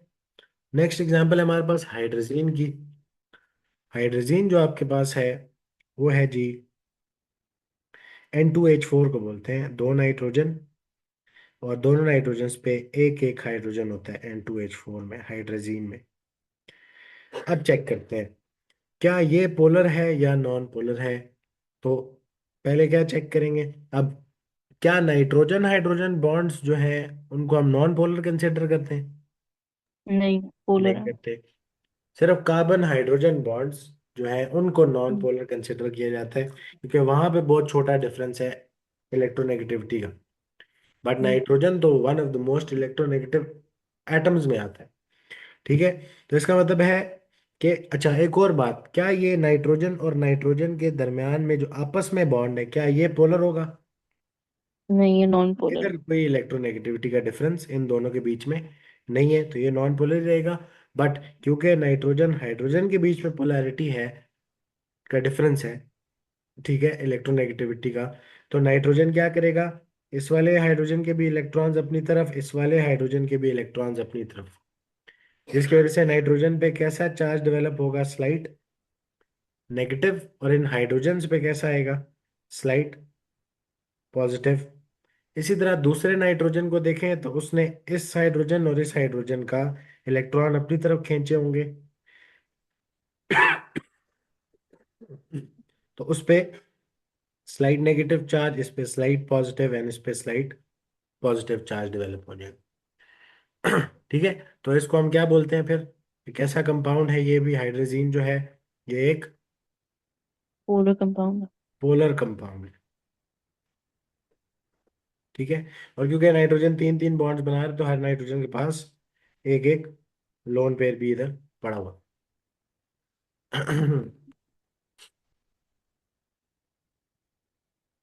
अच्छा जी,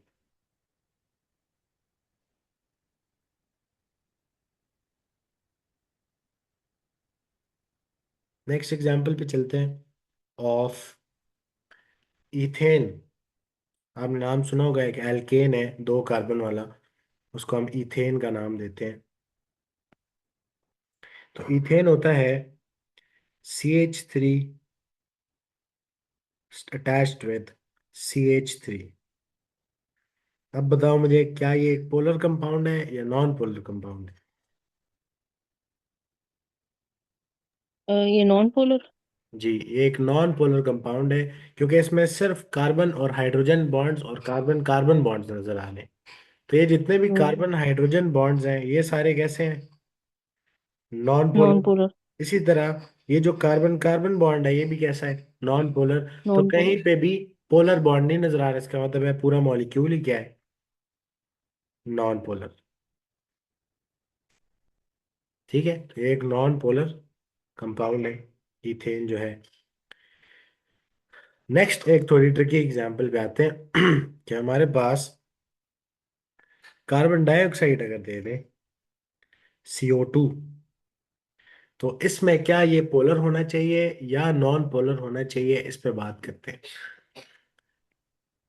अब बताओ जरा कि क्या CO2 को पोलर होना चाहिए या नॉन पोलर होना चाहिए, आप क्या कहते पोलर होना चाहिए। हैं। ठीक है, आप कहते हैं कि इसको पोलर होना चाहिए लेकिन ये पोलर नहीं है। ठीक है, मैं बताता हूँ कैसे, और उसके बाद हम एक चीज पढ़ेंगे जिसको हम कहते हैं ओवरऑल डाइपोल, या ओवरऑल रिजल्टेंट डाइपोल, या डाइपोल मोमेंट। ठीक है, दो नई चीजें पढ़ेंगे, एक ही चीज है उसके डिफरेंट नाम है। अब अगर हम देखें तो मुझे बताओ क्या ये कार्बन ऑक्सीजन का जो बॉन्ड है ये पोलर है। हाँ जी। बिल्कुल है। तो ऑक्सीजन इज मोर इलेक्ट्रोनेगेटिव, उस पर स्लाइट नेगेटिव चार्ज आना चाहिए, कार्बन पे स्लाइट पॉजिटिव चार्ज आना चाहिए। ऑक्सीजन ने इसके इलेक्ट्रॉन्स अपनी तरफ खींचे। ऐसे ही है। हाँ जी। ठीक है, इसी तरह दूसरा ऑक्सीजन दूसरी साइड से जो पेयर ऑफ इलेक्ट्रॉन्स उसको अपनी तरफ खींचेगा। हाँ जी। खींचेगा कि नहीं खींचेगा, बिल्कुल खींचेगा। हाँ जी। तो ऑक्सीजन पे स्लाइड नेगेटिव, कार्बन पे स्लाइड पॉजिटिव। अब आपने क्या देखना है? अब आपने ये देखना है कि क्योंकि दोनों साइड से सेम एलिमेंट्स अटैच्ड है, सेम एटम अटैच्ड है ना दोनों साइडों पे कार्बन के, ऑक्सीजन एटम, ठीक है। हाँ तो जी। जितना जोर ये ऑक्सीजन राइट साइड पे लगा रहा है, जितनी फोर्स ये राइट साइड पे लगा रहा है, उतना ही दूसरी साइड से दूसरा ऑक्सीजन लेफ्ट साइड पे लगा रहा है, equal but opposite in direction, ठीक है। तो इसका जो डाइपोल मोमेंट है या रिजल्टेंट डाइपोल है, वो क्या हो जाएगा? जीरो हो जाएगा, ठीक है। इसको ऐसे ले लो कि एक बॉक्स है, उस पे आप राइट साइड की तरफ 10 न्यूटन की फोर्स लगा रहे हैं, और इसी तरह लेफ्ट साइड पे भी 10 न्यूटन की फोर्स लगा रहे हैं, तो ओवरऑल इस पे कितनी फोर्स लग रही होगी? 0 न्यूटन। जीरो लग रही है, कि स्टेशनरी रहेगा, एक जगह पे ही रहेगा। ऐसे ही है हाँ ना? जी। तो इसी तरह यहाँ भी, ऊपर भी सारी एग्जांपल्स में आपके पास, यहाँ पे नाइट्रोजन वाज अप्लाइंग फोर्स जो कि हाइड्रोजन कैंसल आउट नहीं कर पा रहे थे, हाइड्रोजन की फोर्स बहुत छोटी थी, हम्म, हाँ जी। ठीक है। इसी तरह यहाँ पे भी नाइट्रोजन ऊपर खींच रहा था, हाइड्रोजन के पास इतनी फोर्स थी नहीं खींचने के लिए कि वो कैंसल आउट करता, ठीक है ना। तो जब हम देखते हैं कि यार हमने पोलैरिटी चेक करनी है, तो हम डाइपोल मोमेंट चेक करते हैं कि जीरो है या नहीं है। तो यहाँ पे क्या हुआ कि जितनी फोर्स एक ऑक्सीजन ने राइट साइड पे लगाई, उसको कैंसल आउट करने के लिए दूसरे ऑक्सीजन ने दूसरी साइड से लगा दी। तो हम क्या बोलते हैं कि इसका डाइपोल मोमेंट क्या है? Is equal 0। To zero. आसान लफ्जों में दिस इज द रिजल्टेंट या नेट डाइपोल।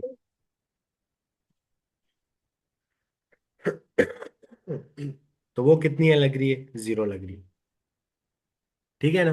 तो इसका मतलब है कि ये पोलर नहीं होगा, फिर कैसा होगा?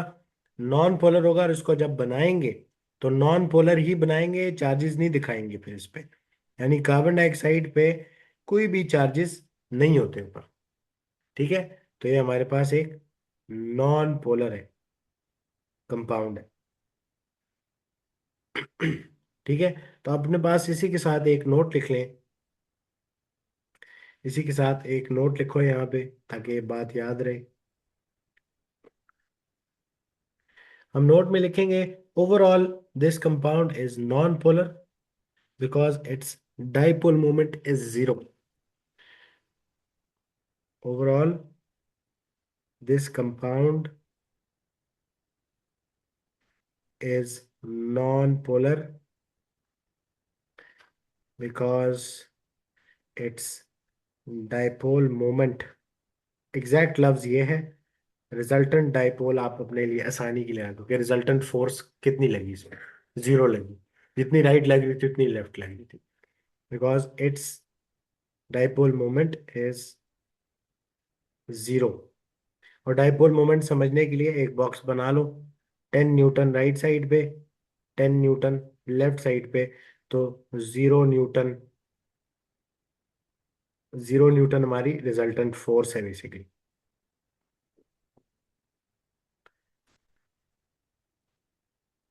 तो हमारे पास रिजल्टेंट फोर्स इक्वल टू 10 - 10, तो वो जीरो बन जाएगी। ठीक क्लियर है। है इतनी बात? अब इसको हाँ प्रैक्टिस जी। करेंगे। Next example is of carbon monoxide. Carbon monoxide आपको बताया था स्ट्रक्चर क्या होता है, कि दो इसमें कोवलेंट बॉन्ड्स होते हैं, और एक ऑक्सीजन क्या बना रहा होता है कार्बन के साथ? डेटिव बॉन्ड बना रहा होता है। उसके बगैर ये स्टेबल नहीं बन रहा था हमारे साथ, ठीक है। अब क्या इसको पोलर होना चाहिए या नहीं होना चाहिए पोलर? इसको बोलर नहीं होना चाहिए। इसको पोलर होना चाहिए। क्यों होना चाहिए मैं हाँ जी, बताता हूँ। होना चाहिए। इसमें एक कार्बन है और एक ऑक्सीजन है। अब ऑक्सीजन जो है वो क्योंकि ज्यादा इलेक्ट्रोनेगेटिव है, तो वो क्या करेगा? ये इन पेयर ऑफ इलेक्ट्रॉन्स को ऑक्सीजन अपनी तरफ खींचेगा, ऐसे ही है। हाँ जी। हाँ और जी। इसको लेफ्ट साइड पे कोई कैंसिल आउट करने के लिए दूसरी साइड पे तो नहीं खींच रहा, हाँ जी। उस साइड पे है ही नहीं कोई खींचने के लिए। तो हमारे पास ये क्या बन जाएगा? स्लाइटली नेगेटिव, क्योंकि इसका जो डाइपोल मोमेंट है उसको कैंसिल आउट कोई नहीं कर रहा। ठीक है, सही। इसका मतलब है इस पे स्लाइड नेगेटिव एंड इस पे स्लाइड पॉजिटिव चार्जेस डेवलप होंगे, ये नेचर में पोलर कंपाउंड होगा। सही। तो हम यहाँ पे सीधा सीधा लिख देते हैं, dipole moment is not equal to zero, इसका मतलब है पोलर है। अच्छा, फिर एग्जाम्पल नंबर 7।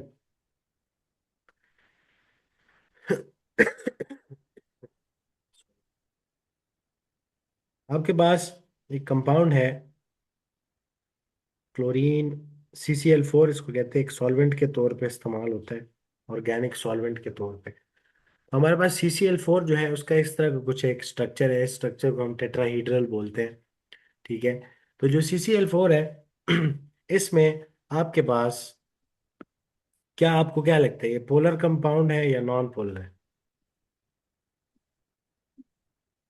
Non polar. हाँ जी, ये एक नॉन पोलर कंपाउंड है। तो देखते हैं कैसे। अगर नॉन पोलर है तो डाइपोल मोमेंट क्या होना चाहिए, कैंसिल आउट होना जीरो। चाहिए कि नहीं? हाँ बिल्कुल जी। होना चाहिए।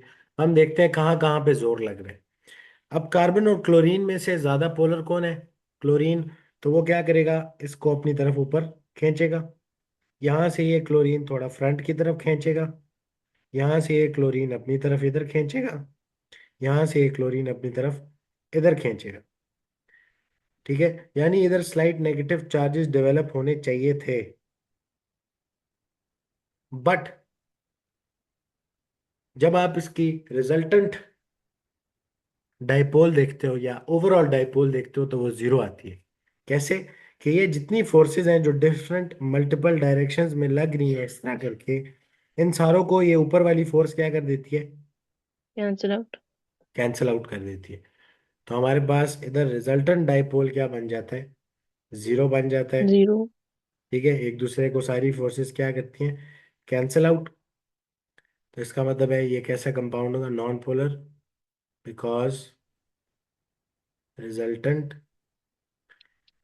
Dipole is equal to zero. अब हर दफा समझ नहीं आती कि रिजल्टेंट डाइपोल कैसे निकालना है, हमें कैसे पता लगेगा रिजल्टेंट फोर्स जीरो है या नहीं है। तो इसके लिए एक आइडेंटिफिकेशन है। आप अपने पास एक नोट लिखेंगे कि कौन से कंपाउंड्स होते हैं जिनको हम नॉन पोलर मानते हैं। ठीक है, तो हम अपने पास लिखते हैं two conditions for a compound to be non polar. ठीक है, तो two conditions for a compound to be non polar.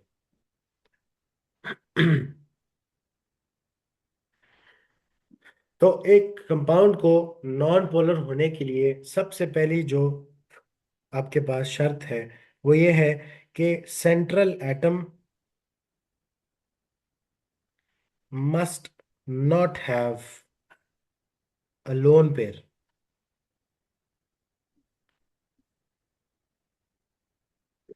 ठीक है, एक तो जो आपका सेंट्रल एटम है उस कंपाउंड के अंदर, उसके पास लोन पेयर नहीं होना चाहिए। ठीक है, और दूसरी कंडीशन फिर उसको फुलफिल करनी है इसके बाद, और वो ये है कि ऑल द सराउंडिंग एटम्स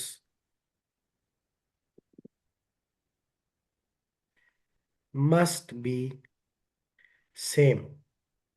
तो इनसे क्या होगा, मस्ट बी सेम, जो भी आपके पास सराउंडिंग में अटैच हुए हुए हैं वो एग्जैक्टली सेम एटम्स होने चाहिए। ठीक है, तो इनसे क्या होगा कि इसके साथ ही लिखो, both conditions result in result in dipole moment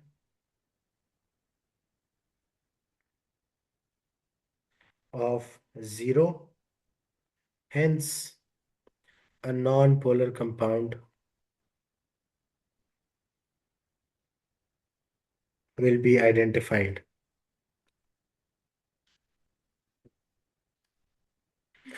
ठीक है, तो हमारे पास ये दो कंडीशंस होंगे, हम इस तरह आप चेक कर लिया करेंगे कि क्या कोई कंपाउंड पोलर है या नॉन पोलर है, क्या उसमें रिजल्टेंट डाइपोल जीरो होना चाहिए नहीं होना चाहिए। एग्जैक्टली जो अभी हम नॉन पोलर बोल के आए हैं उन पे जाके हम भी ये टेस्ट कर लेते हैं, ठीक है ना। तो उस पर टेस्ट भी करते हैं। अच्छा, एक और बात कि इसको एज अ नोट याद कर लो अपने पास कि all non polar non polar compounds are called symmetrical या सिमेट्रिकल कंपाउंड्स। उनको सिमेट्रिकल कंपाउंड्स भी बोला जाता है, ठीक है। और सिमेट्रिकल कंपाउंड होने के लिए भी ये दो कंडीशंस है, यानी नॉन पोलर होने के लिए ये दो कंडीशन है, ठीक है ना। तो अब जाके देखो ये जो एग्जांपल हमने बोला कि CCl4 वाली, इसमें क्या ये पोलर होगा या नॉन पोलर होगा। तो ये एक नॉन पोलर कंपाउंड होगा। क्यों? अब हम ये चेक करते हैं। क्या सेंट्रल एटम जो कार्बन है उसके पास कोई लोन पेयर है? नहीं। नहीं है। कार्बन के पास 4 इलेक्ट्रॉन्स होते हैं, चारों शेयर किए हुए, ठीक है। हाँ जी। तो एक तो ये कंडीशन पूरी होगी। क्या सराउंडिंग एटम्स जो अटैच हुए हैं सेंट्रल एटम के साथ सारे सेम है? हाँ जी। तो इसका डाइपोल कितना होगा? जीरो। जीरो। ये एक कैसा कंपाउंड है? Non polar. तो जब नॉन इसको हम पोलर। असल में बना रहे होंगे तो इस पे क्या हमें चार्जेस नजर आएंगे? बताओ मुझे, क्या ये चार्जेस नजर आएंगे इस पे हमें? तो हमें इस पे चार्जेस नहीं। नहीं नजर आएंगे। नॉन पोलर कंपाउंड्स में कोई सेपरेशन ऑफ चार्जेस नहीं होती, सिर्फ पोलर कंपाउंड्स में होती है, ठीक है ना। अच्छा, इसी तरह ये कार्बन डाइऑक्साइड वाली एग्जांपल देखो। तो क्या सेंट्रल एटम के पास कोई लोन पेयर है? नहीं। सेंट्रल एटम के पास कोई लोन पेयर नहीं है, 4 इलेक्ट्रॉन थे, चारों देखो इसने शेयर किए हैं। तो ये एक कंडीशन पूरी। दूसरी कंडीशन क्या, क्या सराउंडिंग एटम सेम है? हाँ जी। बिल्कुल सेम है। तो सराउंडिंग एटम सेम हो और सेंट्रल एटम के पास कोई लोन पेयर ना हो, तो रिजल्टेंट डाइपोल कितना बनता है? जीरो। जीरो बनता है। कंपाउंड कैसा होता है? नॉन पोलर होता नॉन है। पोलर। नॉन पोलर, इस वजह से देखो इस पे कोई चार्जेस नहीं डेवलप हुए।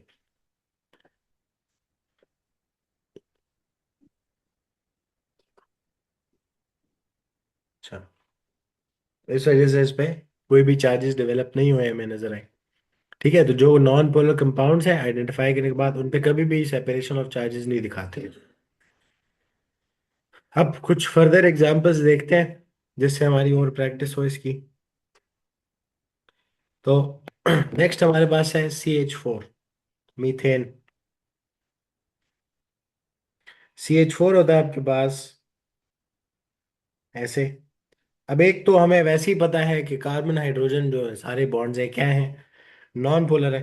तो ये कंपाउंड क्या होना नॉन चाहिए? पोलर। Non polar. ये नॉन पोलर होना चाहिए, ठीक है। इसमें हमें ख्वार होने की जरूरत नहीं है, बट दूसरी कंडीशन भी पूरी करता है ये। दूसरी कंडीशन देखें तो क्या सेंट्रल एटम के पास कोई लोन पेयर है? नहीं है। नहीं। क्या सराउंडिंग एटम सेम है सारे? बिल्कुल है। हाँ तो जी। ये कैसा होगा? नॉन पोलर होगा, ठीक है ना। तो ये बातें भी ये पूरी पूरी उतरेगा उसके ऊपर। इसी तरह CCl4 अभी हमने किया। CCl4 भी हमारे पास कैसा है? एक कंपाउंड नॉन पोलर है। CCl4 इसी तरह बना लेते हैं। तो क्या CCl4 में सेंट्रल एटम के पास लोन पेयर है? नहीं। नहीं। सराउंडिंग एटम के पास, सराउंडिंग एटम सारे सेम है, बिल्कुल सेम है। हाँ जी। इसका क्या मतलब है? ये भी कंपाउंड कैसा है? Non non polar polar. Compound है। और नॉन पोलर के अलावा इसको क्या बोलते हैं? सिमेट्रिक कंपाउंड है, ठीक है। सिमेट्रिकल है, सिमेट्रिक कंपाउंड है, ठीक है। हाँ जी। सिमेट्रिक क्या होता है कि अगर उसको आप कहीं से काट दें, कोई एक सही जगह से काटें, तो वो दो इक्वल पार्ट्स में डिवाइड हो जाए या फोल्ड हो सके एग्जैक्टली दूसरे के ऊपर, ठीक है। ठीक है। अच्छा, एक और एग्जांपल देखते हैं। अब एग्जांपल है of BF3, boron tetra fluoride. BF3 जो है उसमें आपके पास 3 फ्लोरीन बोरॉन के साथ अटैच होते हैं। तो अब चेक करना है क्या ये पोलर है या नॉन पोलर है। बताओ जरा, आपको क्या लगता है? Non polar. अच्छा जी, आप कह रहे हैं नॉन पोलर होना चाहिए। एक सेकेंड, एक सेकेंड।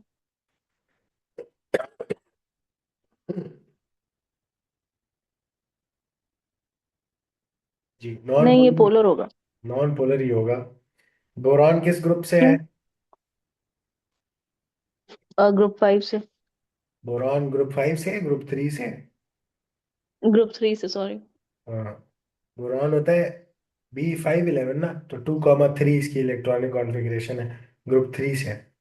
ग्रुप 3 वाले के हाँ पास जी, टू कितने कॉमा वैलेंस इलेक्ट्रॉन्स होते हैं? तीन। इसने तीनों क्या किए हुए हैं? शेयर किए हुए हैं। तो 3। कोई लोन पेयर बच गया पीछे? शेयर। नहीं। तो सेंट्रल एटम के पास कोई लोन पेयर नहीं है। सराउंडिंग एटम सारे सेम है। तो इसका ओवरऑल डाइपोल कितना बनेगा? 0। यानी 0। जितना फ्लोरीन इधर खींच रहा है, इधर खींच रहा है और इधर खींच रहा है, आपस में सारे कट जाएंगे। कैंसिल आउट हो रहा कैंसिल आउट हो जाएंगे। जिसकी वजह से हमारे पास ये एक नॉन पोलर है। तो इसका dipole moment is equal to 0। Next example हम देखते हैं। वो है जी, एग्जाम्पल अगर हम देखें तो वह है जी BFCl2। बोरॉन ही है। तो BFCl2, दो क्लोरीन है, एक फ्लोरीन है। अब बताओ कि क्या ये एक पोलर कंपाउंड है या नॉन पोलर कंपाउंड है? है। नॉन। ये होगा। एक सेकेंड। Non polar. ये एक नहीं, पोलर पोलर। कंपाउंड है, पोलर कंपाउंड। बताता हूँ, दो तीन रीजंस बताता हूँ। एक तो ये कि ठीक है, सेंट्रल एटम के पास लोन पेयर नहीं है। नहीं है। तीनों जिसके पास जो इलेक्ट्रॉन्स है वैलेंस, वो उसने शेयर किए हुए हैं। बट सराउंडिंग एटम भी तो सेम नहीं है ना। हाँ जी। तो कैसा होना चाहिए? Polar compound. अब पोलर। ऐसा क्यों है? डायपोल मोमेंट 0 क्यों नहीं है? इस वजह से नहीं है क्योंकि फ्लोरीन जो जोर लगा रहा है, क्योंकि फ्लोरीन क्लोरीन से ज्यादा इलेक्ट्रोनेगेटिव है। तो हम्म। जो फ्लोरीन जोर लगा रहा है, इतना जोर क्लोरीन नहीं लगा सकते। हाँ जी। ऐसी है ना, वो लेस इलेक्ट्रोनेगेटिव है। तो यहाँ पे जब आप इन फोर्सेस को देखेंगे तो ये एक दूसरे को कैंसिल आउट नहीं कर पाएंगे। नहीं कर। ठीक है, जिसकी वजह से एक रिजल्टेंट डाइपोल मोमेंट होगा। और इसका मतलब है डाइपोल मोमेंट यहाँ पे नॉट इक्वल टू 0 है। तो आप डायरेक्टली सीधा सीधा ये चेक करना है, दोनों कंडीशंस पूरी होनी चाहिए, उसके बगैर नहीं हो सकता। ठीक है, एक के ऊपर नहीं डिसाइड करेंगे। तो लोन पेयर तो नहीं था, लेकिन सराउंडिंग एटम्स क्या थे? डिफरेंट थे। जिसकी वजह से रिजल्टेंट डाइपोल होगा और हमारे पास पोलर कंपाउंड हो गए। क्लियर है? हाँ जी। अच्छा, नेक्स्ट एग्जांपल पे जाते हैं। इनके ना साथ साथ फॉर्मूलाज भी लिखते जाना। ये हमारे पास CH4 की एग्जांपल है। ये हमारे पास CCl4 की एग्जांपल है। ये हमारे पास BF3 है। ये हमारे पास अभी जो हमने किया ये है BFCl2। इसी तरह नेक्स्ट एग्जांपल हमारे पास बनती है एग्जांपल 5। उसको हम कर लेते हैं ऑफ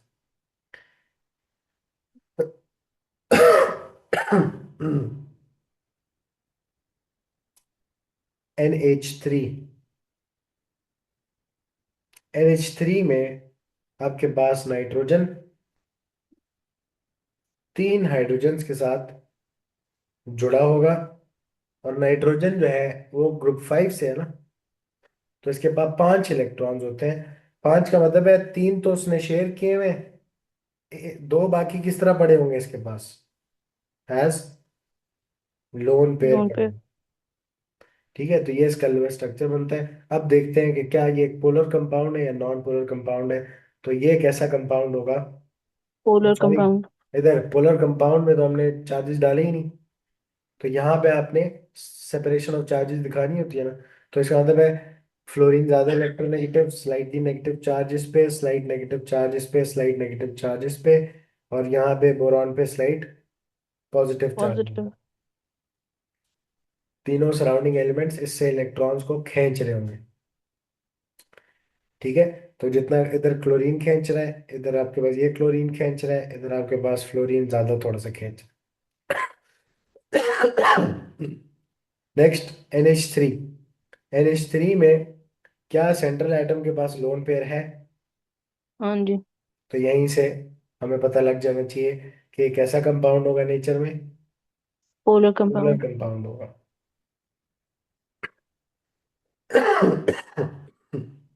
तो हमारे पास इधर भी चार्जेस डेवलप होंगे। ज्यादा इलेक्ट्रोनेगेटिव कौन है इन दोनों में से?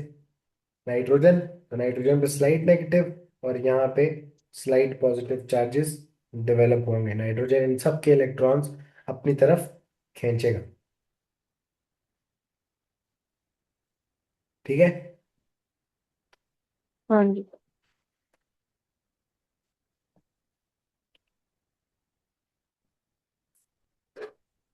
नेक्स्ट आते हैं वाटर पे। अब वाटर भी आपको आराम से हो जाएगा। तो H2O। H2O में आपके पास हाइड्रोजन, ऑक्सीजन एंड हाइड्रोजन, इस तरह करके वाटर का स्ट्रक्चर होता है। क्या ऑक्सीजन के पास लोन पेयर होते हैं इसमें? एक सेकेंड। हाँ जी। ऑक्सीजन ग्रुप 6 है। 6 इलेक्ट्रॉन्स वैलेंस शेल में होते हैं। दो उसने शेयर किए हुए हैं, ठीक तो है। दो उसके पास क्या पड़े होंगे? लोन लोन पेयर में। पेयर्स भी पड़े होंगे। ऐसे ही है। तो हमारे पास हाँ जी। सेंट्रल एटम के पास क्योंकि लोन पेयर्स पड़े हुए हैं, तो ये कैसा कंपाउंड है वाटर? Polar compound. ये एक पोलर कंपाउंड है। ठीक है। और सराउंडिंग एटम बेशक सेम है, लेकिन सेंट्रल एटम के पास लोन पेयर पड़े हुए थे।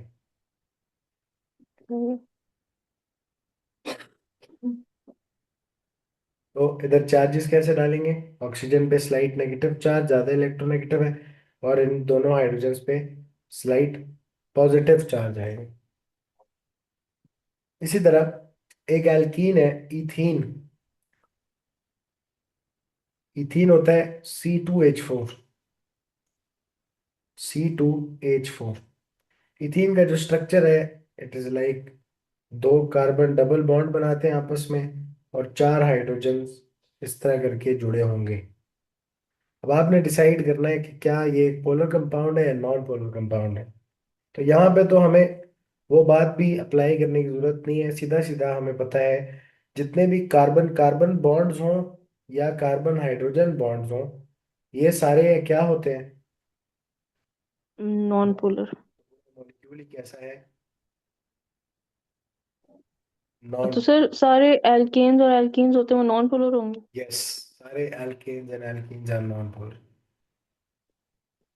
ठीक है। ठीक है। हम्म। क्योंकि कार्बन हाइड्रोजन के जो बॉन्ड है, इनके बीच में इलेक्ट्रोनेगेटिविटी डिफरेंस बहुत छोटा है। और हमने कहा कि अगर सही है। बहुत छोटा डिफरेंस हो, बहुत ज्यादा छोटा, 0 से लेके 0.4 तक का डिफरेंस हो, फिर नॉन पोलर ही होता है कंपाउंड।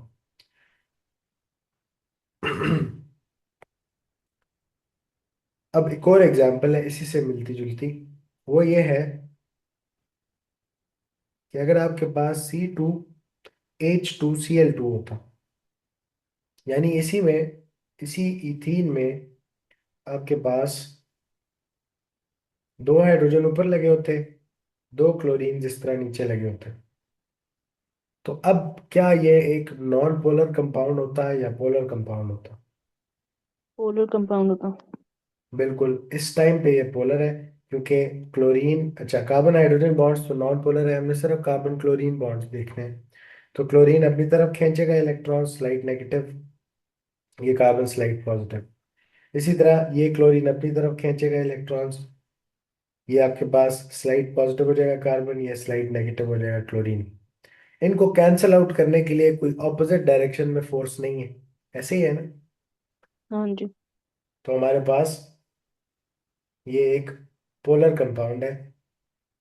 बट इसी की अगर अरेंजमेंट में थोड़ी सी चेंज कर दूं, मैं इनको ऑपोजिट डायरेक्शन में भेज दूं, 9B C2H2Cl2 की एग्जांपल ही है। तो हमारे पास कार्बन डबल बॉन्ड कार्बन, एक हाइड्रोजन ऊपर की तरफ, एक हाइड्रोजन नीचे की तरफ, एक क्लोरीन ऊपर की तरफ, एक क्लोरीन नीचे की तरफ। तो अब क्या लगता है आपको कि क्या ये एक पोलर कंपाउंड है बीबी या नहीं? ये एक पोलर कंपाउंड हो। नहीं, अब ये एक नॉन पोलर कंपाउंड होगा। बताता हूँ। सर जब ये दो कंडीशन जब पूरी हो रही हो तो फिर क्यों? मैं बताता हूँ कैसे। क्लोरीन इधर अपनी तरफ खींचेगा इलेक्ट्रॉन्स को, पोलर बॉन्ड है, बिल्कुल हाँ ठीक जी। है। ये क्लोरीन इधर अपनी तरफ खींचेगा इलेक्ट्रॉन्स को, ठीक है। यानी इस पे स्लाइड हाँ जी। Negative, slide positive, slide positive, slide negative charges आने चाहिए थे। लेकिन ये भी देखो ना कि ये दोनों जो फोर्सेस लग रही हैं, ये इक्वल इन मैग्नीट्यूड है, दोनों जगह से क्लोरीन ही खींच रहा है, बट ऑपोजिट इन डायरेक्शन है। तो एक दूसरे को क्या कर देंगी, कैंसिल आउट, इधर कैंसिल आउट। रिजल्टेंट डाइपोल क्या बनेगा अब, जीरो बनेगा, ठीक है। सर अगर हम इनको ये प्लेसमेंट का फर्क है ना, अगर हम इनको इस तरह यस, प्लेस ना करें। ये आप आगे जाके ऑर्गेनिक में पढ़ेंगे, मैं भी बताता हूँ, बता भी दूंगा थोड़ा सा। ये जो अरेंजमेंट मैंने अभी ऊपर बनाई है, इसको हम बोलते हैं सिस अरेंजमेंट।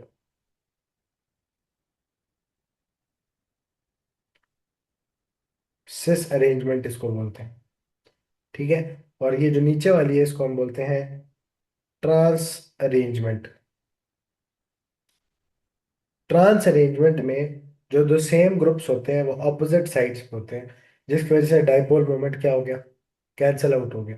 जबकि सिस हम्म। में दोनों सेम साइड पे थे, इनको कैंसल आउट करने के लिए ऊपर इधर इस तरफ कोई फोर्स नहीं लग रही थी और उधर उस तरफ कोई फोर्स नहीं लग रही थी, ठीक है।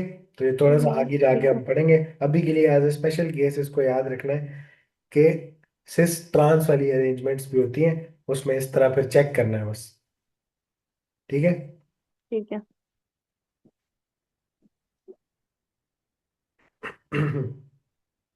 अच्छा जी, नेक्स्ट हम देखते हैं एक और एग्जांपल ऑफ कंपाउंड। उसमें एक थायोल ग्रुप होता है, ओ एच की तरह अल्कोहल ग्रुप बोलते हैं ना जिसको। उसमें अगर एस एच लग जाए तो उसको थायोल ग्रुप बोलते हैं फिर, यानी सल्फर एंड हाइड्रोजन लग जाए तो CH3, CH2, SH, क्या ये एक पोलर कंपाउंड होगा? या नहीं तो इसका स्ट्रक्चर खोल के बनाते हैं। हमारे पास ये आएगा जी CH3, CH2, फिर S और फिर H। अब हमें ये तो पता है जितने कार्बन हाइड्रोजन बॉन्ड्स हैं ये सारे क्या हैं, नॉन पोलर। हमें चेक नॉन करना पोलर। है कार्बन सल्फर और सल्फर हाइड्रोजन बॉन्ड को। क्या कार्बन सल्फर में से सल्फर ज्यादा इलेक्ट्रोनेगेटिव है? हाँ जी। तो सल्फर पे स्लाइड नेगेटिव, कार्बन पे स्लाइड पॉजिटिव, सल्फर अपनी तरफ इसके इलेक्ट्रॉन्स खींचेगा। इसी तरह सल्फर और हाइड्रोजन में भी ज्यादा इलेक्ट्रोनेगेटिव कौन है? सल्फर। तो सल्फर अपनी तरफ इसके इलेक्ट्रॉन्स खींचेगा, जिसकी वजह से हाइड्रोजन पे स्लाइड पॉजिटिव चार्ज आना शुरू हो जाएगा, ठीक है। तो इसका मतलब है ये कंपाउंड कैसा है, डाइपोल मोमेंट्स कैंसल आउट नहीं होंगे, यहाँ पे दो डिफरेंट एलिमेंट्स हैं, सराउंडिंग में भी कह हाँ लो, जी। ठीक है। और सल्फर के बाद लोन पेयर भी पड़े होंगे इसमें।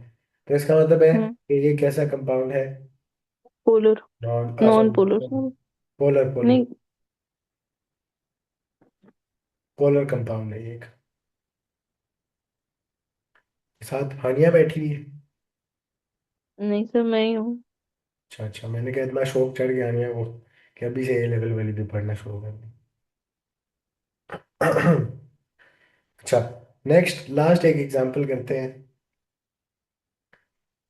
वो है हमारे पास ऑफ, फिर मैं आपको कुछ एग्जांपल्स दूंगा या आपने आज होमवर्क इसको ट्राई करके फिर मुझे उसकी तस्वीर भेजनी।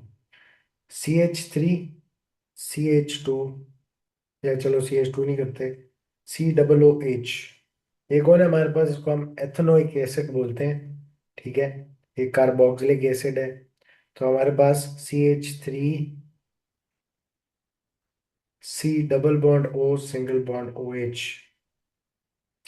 इसको डिसाइड करना है कि क्या ये एक पोलर कंपाउंड है या नॉन पोलर कंपाउंड है। तो एक तो ये तो हमें पता है ये सारे बॉन्ड्स कैसे हैं, non polar, non polar. Carbon hydrogen bonds. अब चेक करते हैं इधर कार्बन ऑक्सीजन, इधर क्या ये पोलर बॉन्ड है या नहीं? पोलर है, ऑक्सीजन पोलर बॉन्ड है। खींचेगा अपनी तरफ, और ऑक्सीजन इज मोल इलेक्ट्रोनेगेटिव, तो स्लाइड नेगेटिव चार्ज इधर आ जाएगा, स्लाइड पॉजिटिव चार्ज इधर आ जाएगा। इसी तरह ये ऑक्सीजन भी अपनी तरफ इलेक्ट्रॉन्स खींचेगा, ऐसी है। तो इस पे स्लाइड हाँ नेगेटिव जी। चार्ज आ जाएगा, कार्बन पे स्लाइड पॉजिटिव चार्ज बढ़ जाएगा। इसी तरह ऑक्सीजन हाइड्रोजन से भी इलेक्ट्रॉन्स को क्या करेगा, अपनी तरफ खींचेगा, चलो थैंक यू। हाइड्रोजन पे स्लाइट पॉजिटिव चार्ज आ जाएगा। ठीक है, एरोज नहीं बनाने होते बट चार्जेस डालने आने चाहिए। ये करने के बाद एरोज जो है आपने को इरेज कर देना है।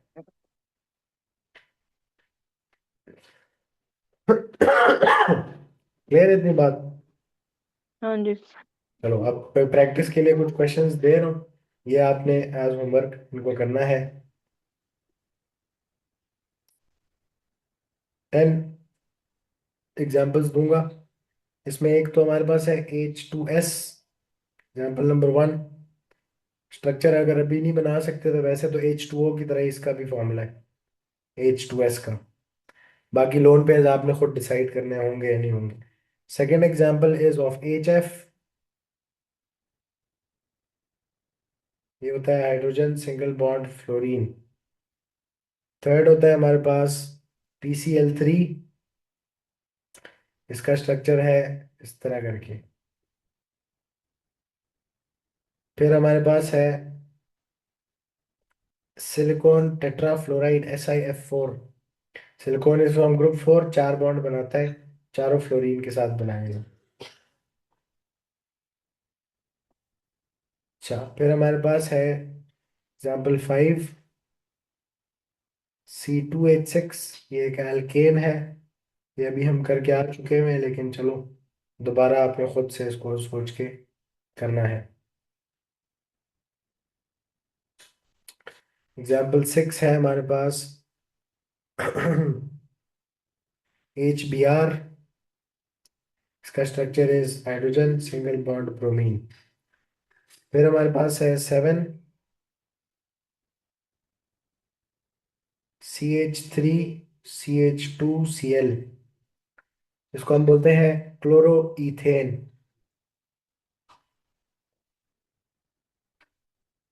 स्ट्रक्चर बना लो इसका, इस तरह का स्ट्रक्चर हो। ठीक है, फिर इसके बाद है हमारे पास BCl3, BCl3 boron tetrachloride, boron और 3 क्लोरीन इसके साथ जुड़े हैं। फिर हमारे पास है नाइन्थ एग्जाम्पल ऑफ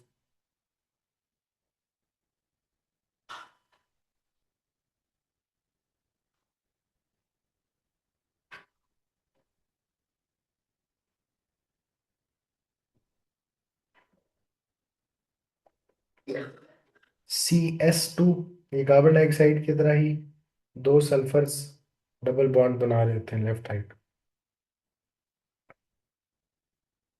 और एक लास्ट एग्जाम्पल है, example number 10, that is of PCl5। मैं थोड़ा सा इधर बना देता हूँ उसको।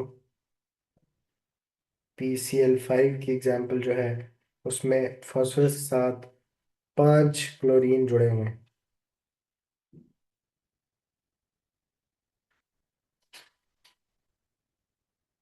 ठीक है, तो ये हमारा होमवर्क है,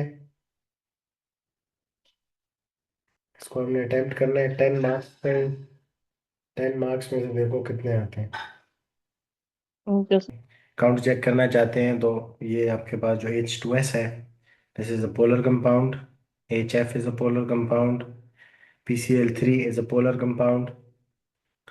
ठीक है, SF6 जो है, सॉरी SF4 जो है, ये एक नॉन पोलर कंपाउंड है। जो आपके पास C2H6 है, this is also non polar. HBr is polar, this is also polar. BCl3 is non polar. CS2 जो आपके पास है ये भी एक नॉन पोलर है। और जो आपके पास PCl5 है, this is also non polar. ठीक है, और जो जो पोलर कंपाउंड्स हैं उनमें आपके पास स्लाइड चार्जेस नजर आएंगे यहाँ पे, जैसे slide negative and slide positive charges इधर हमें शो हो रहे होंगे। HF में फ्लोरीन है ज़्यादा इलेक्ट्रोनेगेटिव, तो उस पर स्लाइड नेगेटिव, हाइड्रोजन पे स्लाइड पॉजिटिव चार्ज होगा।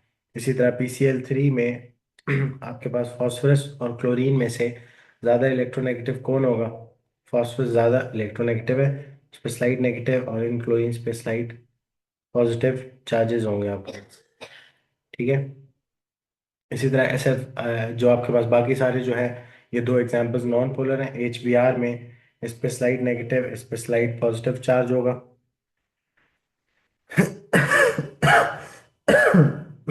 सॉरी। ये जो PCl3 वाली एग्जांपल है, इसमें phosphorus is less electronegative than chlorine. Chlorine periodic table में ज़्यादा राइट साइड पे आता है ना, तो क्लोरीन पे स्लाइड नेगेटिव चार्जेस होंगे और फॉस्फोरस पे स्लाइड पॉजिटिव चार्ज होगा। और इसी तरह बाकी जो आपके पास पोलर एग्जांपल्स हैं, जैसे कि आपके पास CH3CH2Cl है, जिसको हम क्लोरोइथेन बोलते हैं। इसमें वैसे तो कार्बन हाइड्रोजन तमाम bonds are non polar, but ये कार्बन क्लोरीन बॉन्ड की वजह से क्लोरीन पे स्लाइड नेगेटिव और कार्बन पे स्लाइड पॉजिटिव चार्जेस होंगे। ठीक है। और BCl3CH2 ये नॉन पोलर है, इसी तरह PCl5 is also non polar. ठीक है ना। तो हमने क्या करना होता है, सिंपली चेक करना होता है कि क्या वो जो आपके पास कंपाउंड है उसमें सेंट्रल एटम के पास कोई लोन पेयर है या नहीं है।